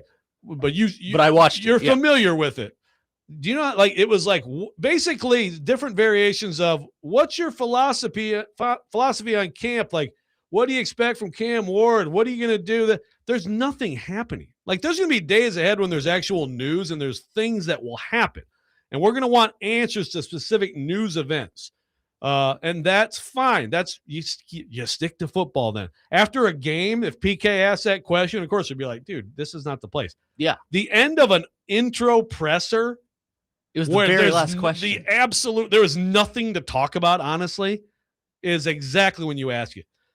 I hate to do this and praise PK, but to me, that was the best question of the day. Like, this was the perfect time. Again, this is a big news story. When you cover the Titans, you cover the NFL. You cover the Titans, Connor. You cover the NFL too. It is part of a larger story. And football, the link between football and CTE is clear. The link between CTE and various neurological diseases is clear. Chris Johnson himself has put things out on social media about the multiplication of odds that you're getting something like this if you have CTE. So you're part of that larger story, and you should think that way. And that was a perfect time to ask a question. And I think it should be asked at every camp around the league. And it should be constantly in the discussion and not brushed under the rug like the NFL wants everyone to do. That's not what we should do in media. And I can't believe fans want that. I mean, it's just, again, I understand you're worried about your team, but yeah, we're going to find stuff out about the team. Now they're going to start doing stuff, and we'll have more things to talk about. Yeah. That's when you ask it. So I think people need to think that way and really not give the trolls much more credit than an occasional insult. I guess I probably gave them more credit than they deserve. So those are my thoughts on that. I mean, like YouTube chatter, Vandy Chris 24, PK is horrible at his job. Again, I feel uncomfortable because I love to rip PK, but you're just stupid if you think that.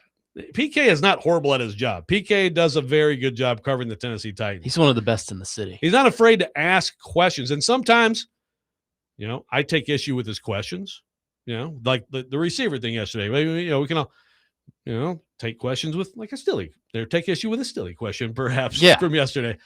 But no, PK is not horrible at his job. That's why he's been covering this franchise since it was in Houston, Texas. I mean, come on, get a grip. All right, we come back. Let's yell at more people. How about Big Joe and Nick Frazier?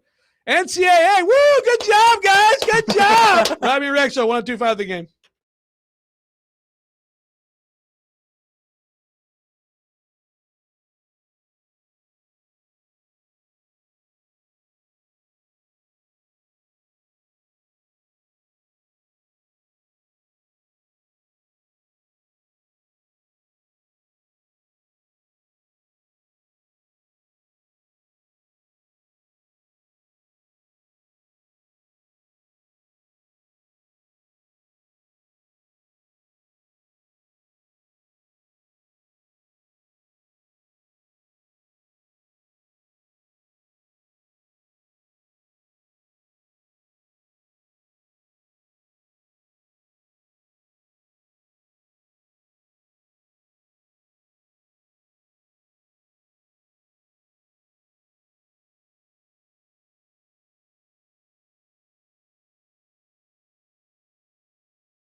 Third and final hour here on the Thursday edition of Robby and Rexrode 102.5 The Game. Connor Nute in for Robby. Ian Safar producing, broadcasting from the Busy Bee Plumbing, Heating, Air Conditioning Game Nashville Studios, home of the $99 yearly Beehive membership, where the buzz is always about great service.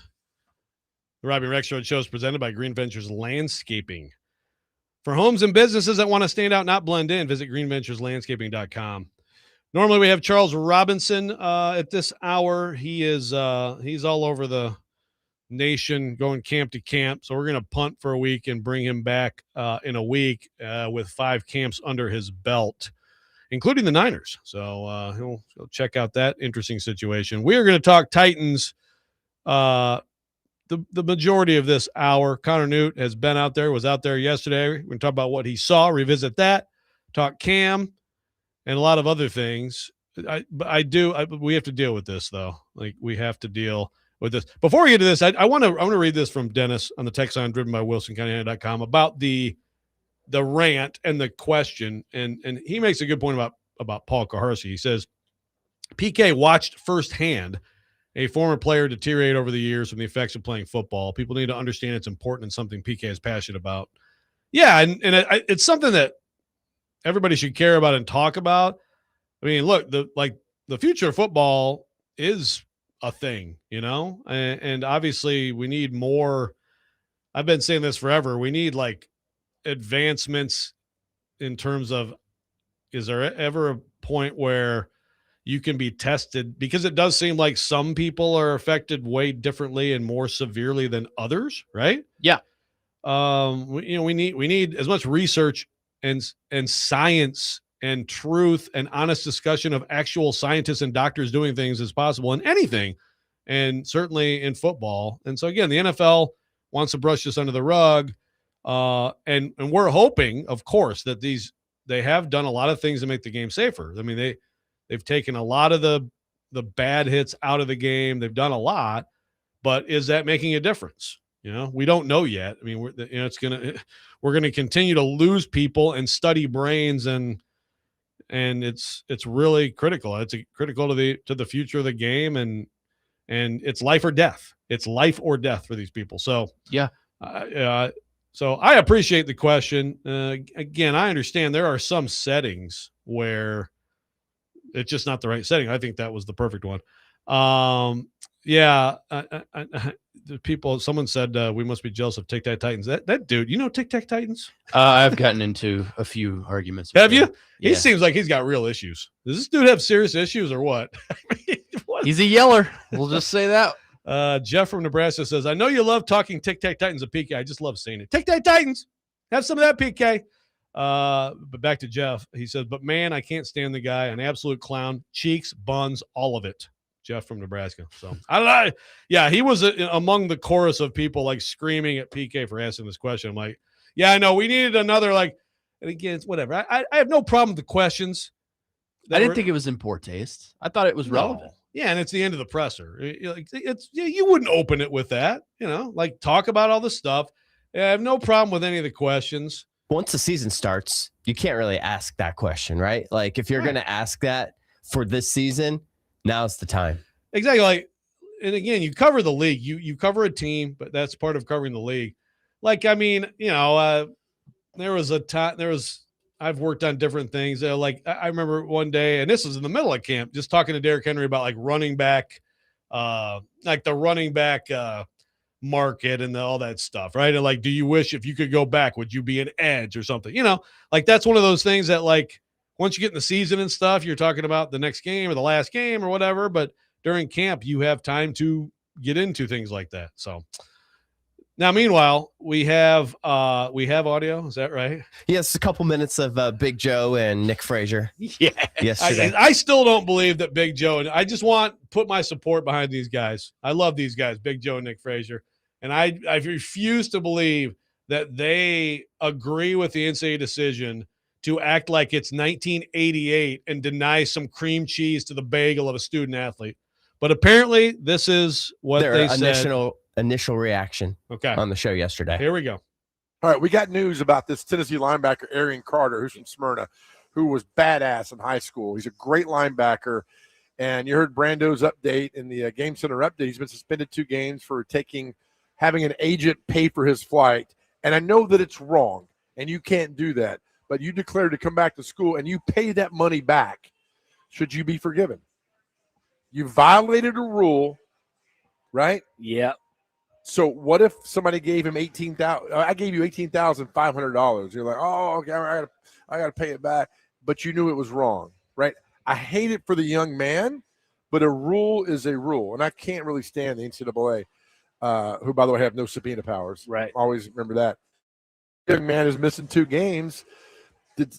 I don't know the whole story. I just feel bad he's missing 2 games. Yeah. At the same time, though, you did something you weren't supposed to do. I'm going to lean in the direction of, look, you're not supposed to accept money from an NFL agent. I have to lean that direction, because if you give him a slap on the wrist this time, imagine you're going to, again, it's like the NIL with players getting paid under the table. Yeah. This kind of the same situation under that umbrella. If you start allowing college athletes to get paid, or not paid, but some, NFL scout to pay for their ticket to go from Denver to New York, I mean, then you open up Pandora's box and allow this to happen. You do.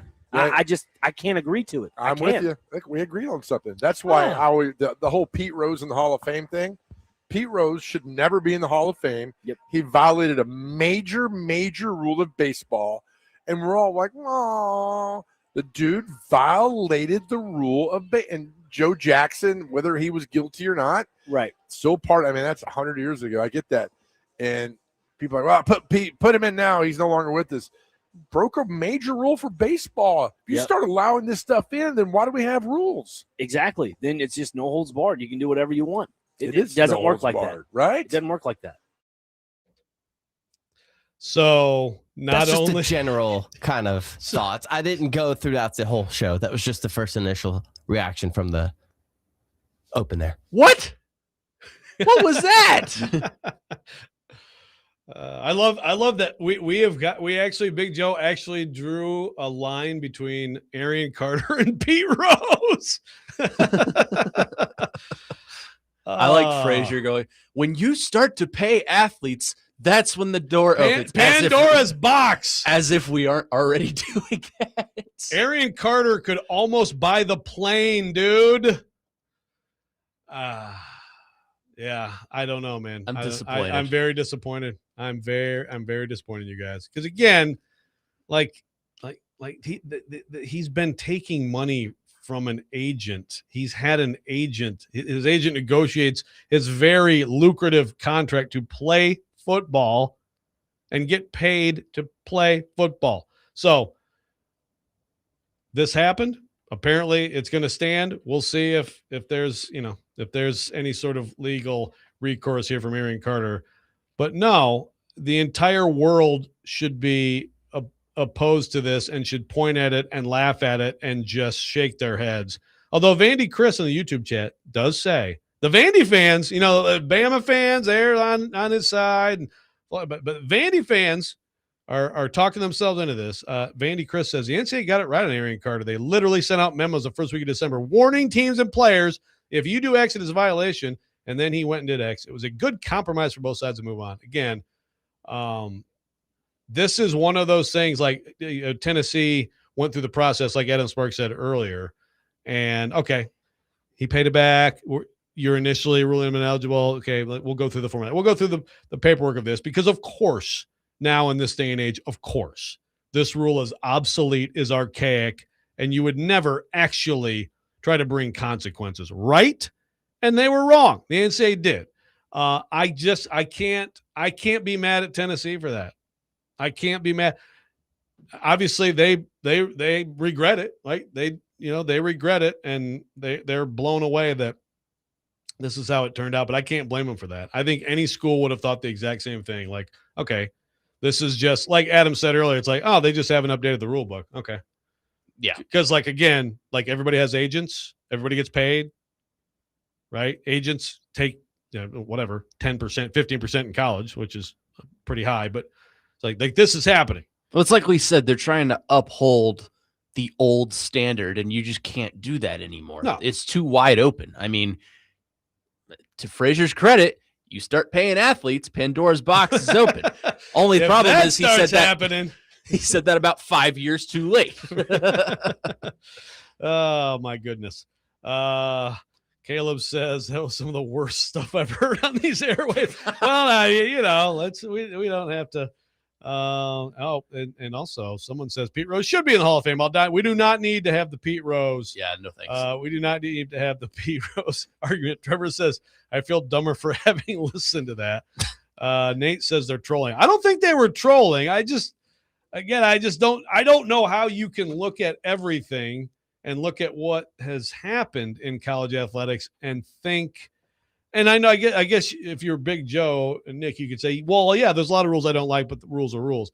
Yeah, I guess you could say that, but this is something that to me is so unthinkable because of, again, the money that's flowing, that's openly flowing for a $400 flight. That's what it used to happen. Back in the old days, it was like, oh, this kid took a flight or whatever, agent gave him a couple $100 to go do whatever, and you can't do that until your eligibility is exhausted and all that stuff. That's how it used to be.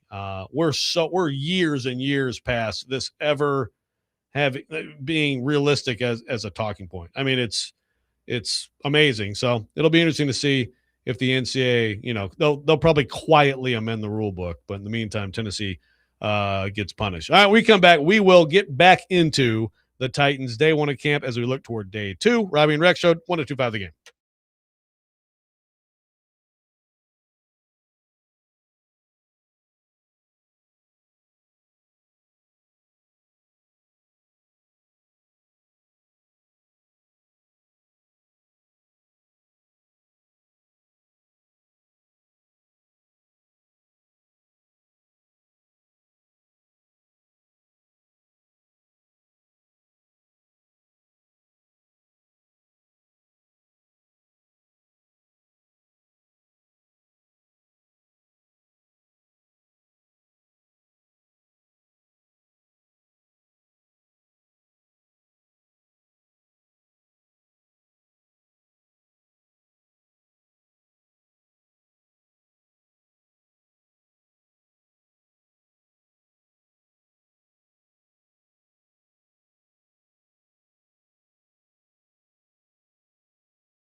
Keep up with Titans training camp with 102.5 The Game for the latest updates, player interviews, and more as you get prepped for the upcoming Titans season. Coverage of Titans training camp is presented by Tennessee Brew Works, Parman Energy, and the Music City Kickoff Game. Music City Kickoff Game, Ole Miss versus Louisville at Nissan Stadium on September 6th. I'll be there. Get your tickets today at NashvilleSports.com.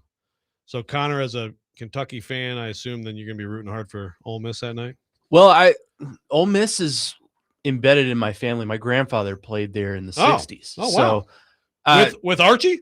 Yes. Nice. Yeah. So it is embedded in my family roots. That's my family's team. My dad and I are Kentucky because he's so when from Kentucky and Ole Miss play each other, though, you're going Big Blue. Yeah. Okay. Yeah. But this is easily a easy rooting situation for you. I mean, I'll probably be in that stadium rooting hard for the Revs. There you go. Nice. Okay, we are going to get back in the Titans. We're going to talk about. I've got another thing I want to throw out here. PK, way too much nice talk about PK. It's actually easier to say nice things about PK, like when he's not here. Like when he's not like huge, just sitting there in front of you and butchering the English language. But PK wrote on the topic of CT Chris Johnson. The question, the weird reaction of some of these goofball trolls, including what's his name, on the internet. PK wrote a really good column at his site, paulkarski.com, about that, about why it matters to him, about why it's important to him. He embeds a tweet from Chris Nowinski, who, again, has the stat of NFL players 42 times the risk of dying of ALS before the age of 50.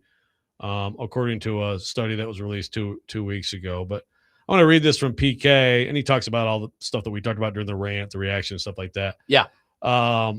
Again, people getting mad that you bring it up. So I'm going to quote this from PK. Quote, "The NFL has won an extraordinary cultural argument. They knew what they signed up for becomes the end of the discussion instead of the beginning of one. The violence is acknowledged. The consequences are accepted. And anyone who asks people inside the game to reckon with those consequences risks being accused of attacking the game. Don't mess with football, man. What are they supposed to say or do? Violent sport, not the time or place. Why are you grandstanding? The success isn't that the NFL convinced people football is safe. Nobody believes that. The success is that it convinced people the danger is already priced into the transaction," end quote. That was a really good column by PK. And again, if you care about football, you want to have this conversation, and you don't want to be complicit with the NFL and brushing it under the rug. They've had their issues also with getting the money to people who've won lawsuits against them. And again, it's a league that prints money. It's just no excuse. And if you care about football, then the future of the sport is, you should care about that too. And that means honestly going through this stuff. And if there have to be more changes, there have to be more changes. I'd rather see that than football go away. And look, at some point, yes, it is true. Like, if you know the consequences, you sign up for it, there's great rewards in playing, and a lot of people still would. But we should at least be open and honest about what they actually are. And if any of these things are helping, we all hope they do, right? But for people to get like this upset about it really is, it's sad. He's right. I mean, it's like the NFL has won in odd ways, whereas everybody should want those answers. Chris in Nashville says Arion Carter is pretty dumb. The $427 could potentially cost Tennessee millions. I doubt that. I will. Well, if they lose to Georgia Tech, that's the thing. If they lose Georgia, and it may not, they might have lost anyway, right? But if they lose to Georgia Tech, he's going to be pointed to. Yes, and I although I think most people again look at him like if you're him, it's like, wait a minute, what? Yeah. Okay, so this is a different agent. Who cares? It's asinine. So let's get back into Titans yesterday. Your biggest things that you saw. I know it's one day and it's not. There are going to be practices that are more interesting than yesterday's practice. But the biggest things you saw, Connor Nute, that caught your eye. I'll hammer it home again. Cam Ward, super effective in the red zone yesterday. I hope that can carry over today. Look, it's the first day of practice. There was a lot of basic things going on there. When they got to the team period, obviously, this. We can't film that. We can't publish anything on that. We can tell you what happened, but we can't give you visual on that. So just bear with me, but it was some pretty basic stuff. A lot of checkdowns, a lot of mid-range stuff, and then a lot of red zone stuff. But he was good in that area. I'm curious to see if he can string together a couple of good days and continue that today. So that was certainly something. I've been just remarkably, this isn't the big blue glasses, but Wan'Dale Robinson, I think, is going to be a very important part of this offense this season. Just the way he's capable of staying open, and even if it is in short gain, he looks good doing it. And like I told you, he's going to be one of Cam Ward's best friends on this offense. And I think they're best friends off the field. I think Cam Ward yesterday was the one that said, yeah, Wan'Dale's got a key to my house. He can come in whenever he wants. What about Strep? Yeah. Strep better have one too, right? Strep. Man. How'd he look? I didn't take a lot away from Xavier Restrepo yesterday. Okay. I think he had one drop from Will Levis, and that was about the extent of the Xavier Restrepo experience yesterday. Sorry to the Catch the Strep. Oh, he's got plenty of time. He's got plenty of time. He'll be a first-team All-Pro pretty soon. That's right. Just got to give him time. Well, speaking of your big blue glasses, you got Levis out there, and he's getting better reps because Mitch Trubisky is, quote, tight, whatever that means. Some muscle, some undeclared muscle is tight, or hamstring or whatever. But Levis with the twos, and Hendon Hooker did some good things, also gets more opportunity with Trubisky out. What were your thoughts on those two guys? I mean, I'm not trying to put a lot of stock in Hendon Hooker just because I don't think he's going to make the 53. I think if they keep three quarterbacks, it'll be Ward, Trubisky, Levis, right, in that order. Levis, to me, it's interesting because I think they are talking about this backup quarterback battle and how they want to give Trubisky and Levis every opportunity to be Cam's backup. I don't think that should be as prevalent as they're making it out to be, because I think they're using it as, let's see how much value we can build Will Levis up to, and then by the end of training camp, can we find a suitor? If we can't, fine, we'll keep him. Guess what? His contract expires after this season. But Levis, I mean, it was the Will Levis experience yesterday. Did a couple of really good things, and then threw a death pick at one point in team period. So more of the same, right? Nothing out of the ordinary. You do see some, there are moments where I watch him and I see just the physical attributes, the things that I could see why Mel Kiper had him projected as a first rounder. He is very talented physically. It's the mental makeup that is just, you can't get it out of his own way. And you talked about it earlier in the show, Joe, about how he feels like he has to make the big play every single play. And that's just not how you do things in the NFL. Sometimes it's okay to make the short play. Yeah. Or it just seems like he wears all the pressure, Yeah. What you hope for him is that, okay, well, you had your chance. You didn't get it done. You've been knocked down a few pegs. Now it's, you're just trying to hang in the league. You're trying to be someone's QB2 somewhere. You're trying to hope to get another shot to be a starter somewhere. So in a way, the pressure is off, right? It's right. It's way different than it was a couple of years ago when the whole world was on his shoulders, and he did not handle that well. But yeah, it's like, is he just destined to always have those, like you said, those death picks, those random, just awful plays that can, otherwise you're playing well, and then you have that terrible moment. And a lot of people, can he clean that up? And a lot of people are just saying, go ahead and outright cut him right now. I don't see it that way, because I think you should try and maximize that value. I mean, this is a second round pick. Let's not forget you traded up in the second round to get him. So even if it's a 6th or a 7th, I think that's better than nothing, because if you don't, I don't think you're going to cut him outright before the season starts. I think you'll let him ride. You'll have that emergency third quarterback, and then his contract expires at the end of the season anyway. So I don't see them outright cutting him. Do I think he's going to be a contributor on this offense this year? No, absolutely not. I think it's Cam Ward, and then Mitchell Trubisky will probably be your backup. But I'm just saying, in terms of your quote-unquote QB battle on the backup end, I think it's more of a how much value can we get for Will Levis? How much can we show other teams that he's improved and find him a suitor than it is, oh, we're actually considering him at QB2. I agree. So, but that's the thing. So if they do find that, then now Hendon Hooker does enter the discussion as, okay, is he a guy that could be QB3, could be on your practice squad, whatever it is.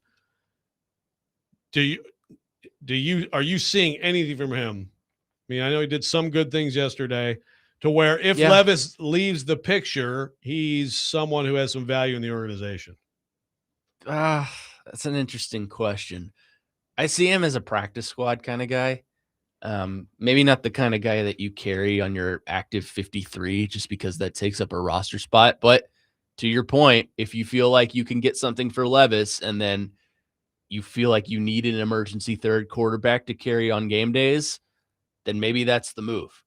To me, when I watch him play, nothing truly stands out. Again, it's the first day of practice. Nothing really ever truly stands out on the first day of practice. But his accuracy is the concern for me. And then I've talked to plenty of Vols fans about this before. He's not a great practice player. It sounds like he wasn't like that in college. I don't think he's like that in the NFL, but there are just things about him that, his accuracy is an issue. I don't think he has as big an arm as the other three do. Yeah. I just don't see him as an NFL quarterback, and that's okay. I mean, he's not going to be a starter in this league. But to your point, if you feel like you need an emergency third quarterback and Levis isn't in the picture anymore, then maybe he would be worth keeping around just for that sake. Okay, I got a really interesting question here on the quarterback. We will get to that on the other side. Continue talking Titans. Robby and Rexrode 102.5 The Game.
Subscribe to our YouTube channel at 1025 The Game for live shows and exclusive content. Of course, you can hit us up on the game phone and text line, driven by WilsonCountyHoney.com, 615-737-1025.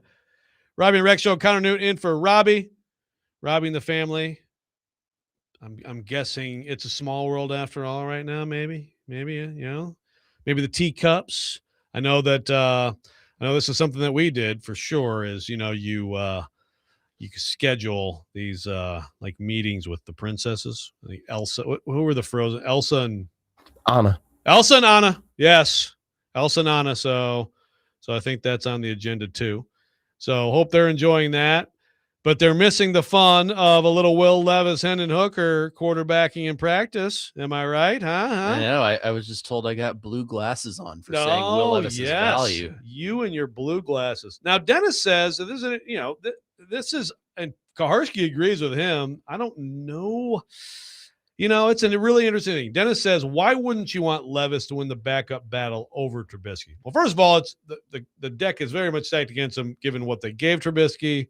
Yes. I mean, I think the Titans have proceeded as if, okay, we're going to get ourselves a cast-off starter who is a solid backup in the NFL, and we'll showcase Will. And like you said, I think they'd like to move him. It's just I don't know that, but the way they're proceeding is that they've got themselves a veteran backup who has started a lot in this league, has had some success in the league. Obviously, disappointment given where he was drafted and all that, but I mean he's played a lot of football, and you move on from the young Levis.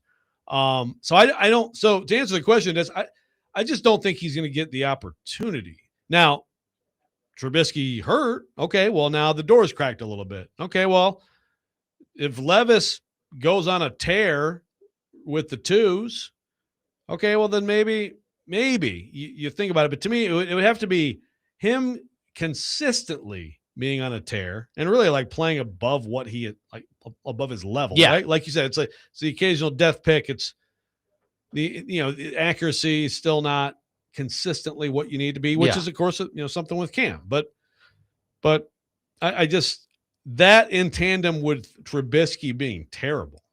Yeah.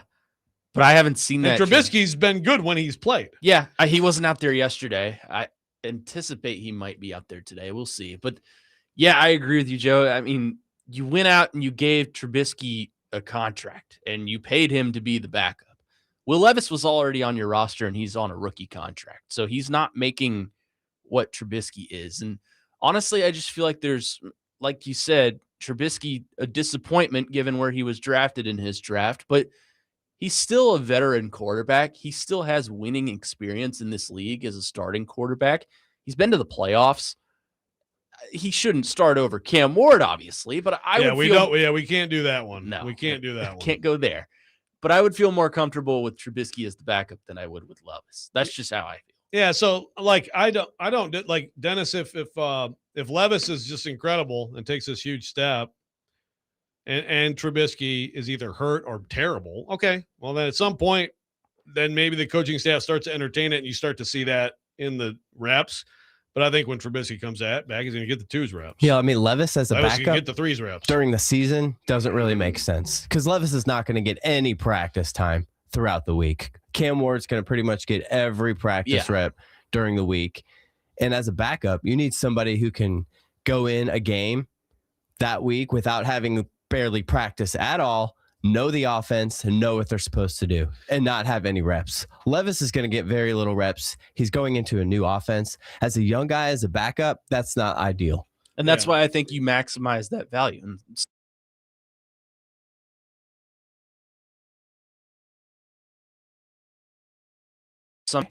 Yeah, Caleb's going off here on, he said, you seem to think he saw his trade value. That's not true. If he did, they would have already moved him for a 6 or something. Well, again, I don't know what the conversations have been, but let's remember that 2 camps ago, at that point, if anyone said there's any trade value from Malik Willis, you would have laughed. Everybody would have laughed.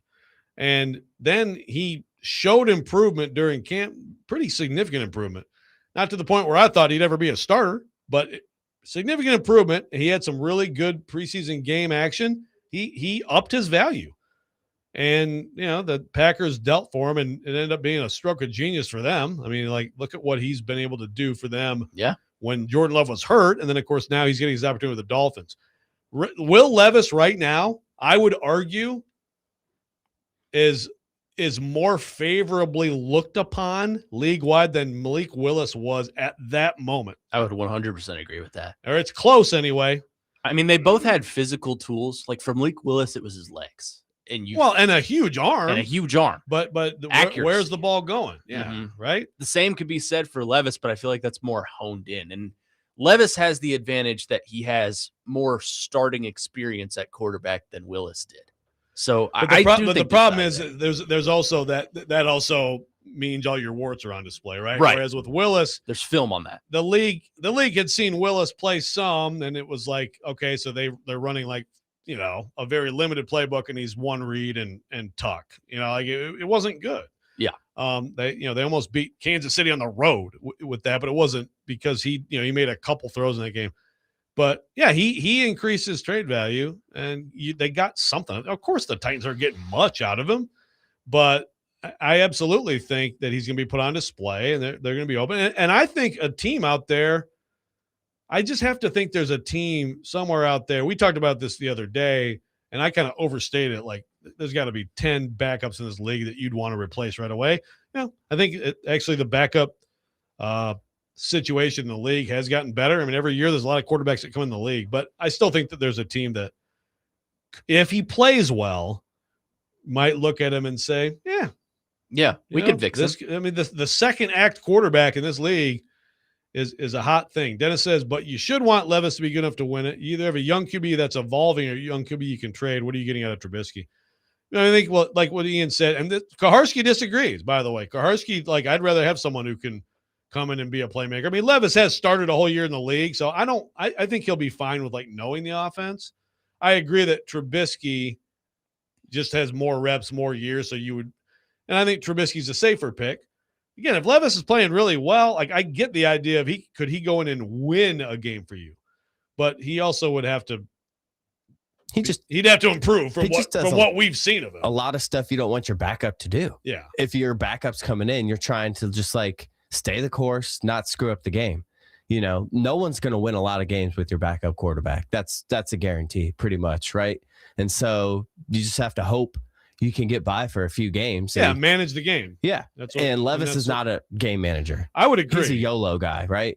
And so, but he has to fix that, but to some extent. But yeah, that's right. I agree with you. Kaharski thinks that a guy with a higher ceiling. No, I like that idea. If you had a legit start, if you had a veteran starter, and you could maybe keep your backup as a developmental guy, right? But we're flip flopped here. Yeah. That's like if Josh Allen was the starter for the Titans, then hell yeah, I'd keep Will Levis as the backup. But we're unsure about the starter right now in Cam Ward. So I don't know. I would like a proven commodity in the back end. Yeah. Now, if we're talking at any point this year about, Mitch Trubisky is going to start next week. Oh boy.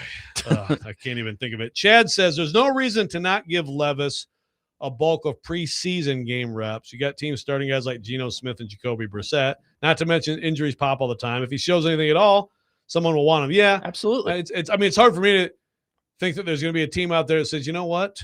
We just lost Jacoby Brissett. Will Levis, he is going to be our starting quarterback. I mean, I agree with your point.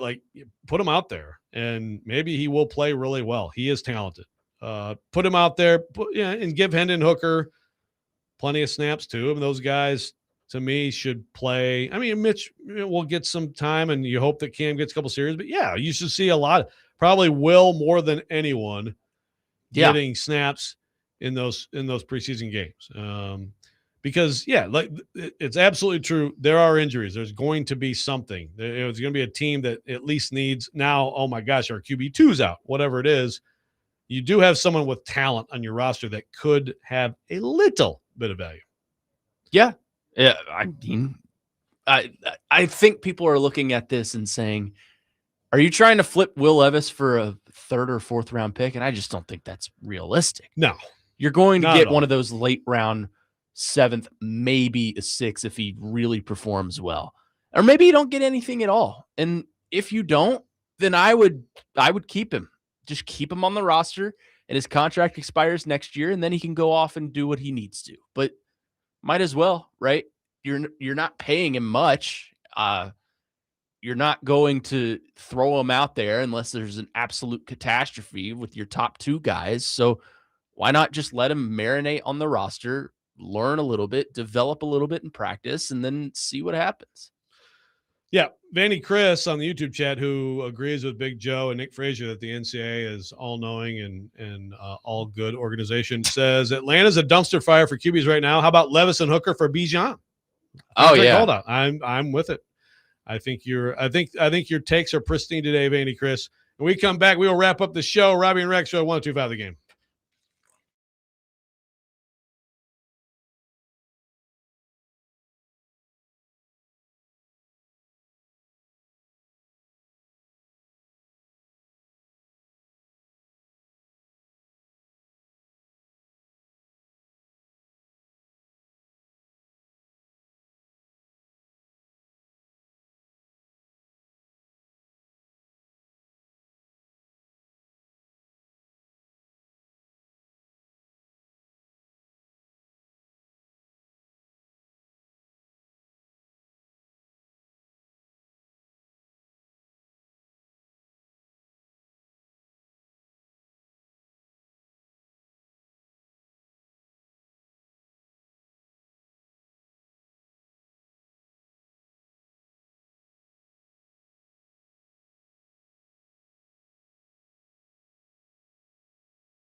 Final segment, Robby and Rex Show Thursday edition. Connor Nute, you've done a fine job in place of Robby. Thank you. You do it all. You do it all. So you're going to be out at Titans camp. You're covering the Titans for us. Yep.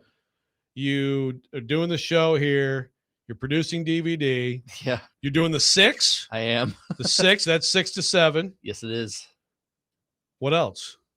You said the weekend. I'm leaving the weekend. You're leaving the week. Okay. Saturday will be my final show on the weekend. Saturday is your farewell show. It okay. is. All right. And then that'll be That'll be what? Well, so then it will be left to I think Nick Frazier's going to stick around, and then his co-host will be to be determined. I guess. Okay. Oh, tryouts.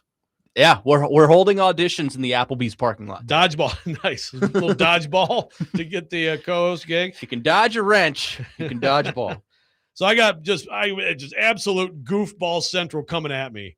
I mean, I got Stilly coming at me like, yeah, the league's Levis is a clown. Okay, Stilly. I mean, again, sorry to bring up Stilly again. Oh. You know, we asked, they asked, you asked, who asked? He didn't text me. That's no, weird. he's texting. We got Joe Dubin texting us again yeah. with the Pete Rose comparison. Joe, I beg of you, I want you to your whole show today. I want you to tell us why Arion Carter breaking the rule is exactly like Pete Rose breaking gambling rules. I want the whole show to be about this. Please, Joe. I mean, he keeps texting. Stop it. Meanwhile, we got Gil in California. Gil in California, we'd like to talk about the Titans offensive line. How you doing, Gil? Hey, how y'all doing out there in Tennessee? Good. Where in California?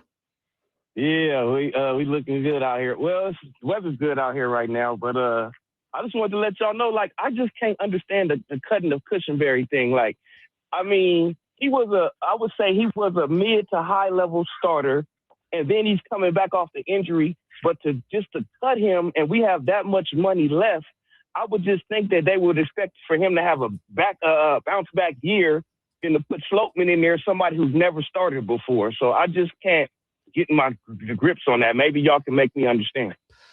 Thank you, Gil. I appreciate the call. You know, it's funny. I mean, man, Cushenberry hasn't been brought up in a minute, you know? Yeah. I was wondering if maybe would you consider bringing back Zeitler at guard? That's a known commodity. Yeah. He's not an all-pro like he used to be, but at least you know what he is. Yeah, I mean, it was a thought. I think that we saw his age last year, you know? But still, I mean, there's something to be said for reliability. I do agree, like, we were talking earlier about Jermaine Johnson, right? And the who apparently was working Dan Moore, according to TD. I mean, I know. I'm just saying, man. We don't need immediate Mandor swinging open stuff here, but apparently that's what we got. Especially with Latham on the right mend, I suppose on the day to day. Yeah. But Jermaine Johnson coming off the Achilles, so I'm like, you know, I could see how this year maybe he looks a little bit more like Jermaine Johnson, who's a solid player. And Cushenberry, you can make the same case. Like, you know, is he going to be now? Cushenberry, by the way, is Bill's backup center. Connor McGovern is supposed to start, and Cushenberry's backing him up. I mean, so I think that, you know, that does maybe tell you a little bit about his. Maybe it's not just the Achilles. You know, these guys get older. You can get old real fast in this league, and the fact that he's a backup there might tell you a little bit about how the league views him. But look, overall, whether it's him, Zeitler, you know, doing something more, and I know they wanted to do more at center. The market got crazy. Market at every position other than running back goes crazy. And we got these running backs holding out who are going to get paid a lot, but holding in apparently is the thing now.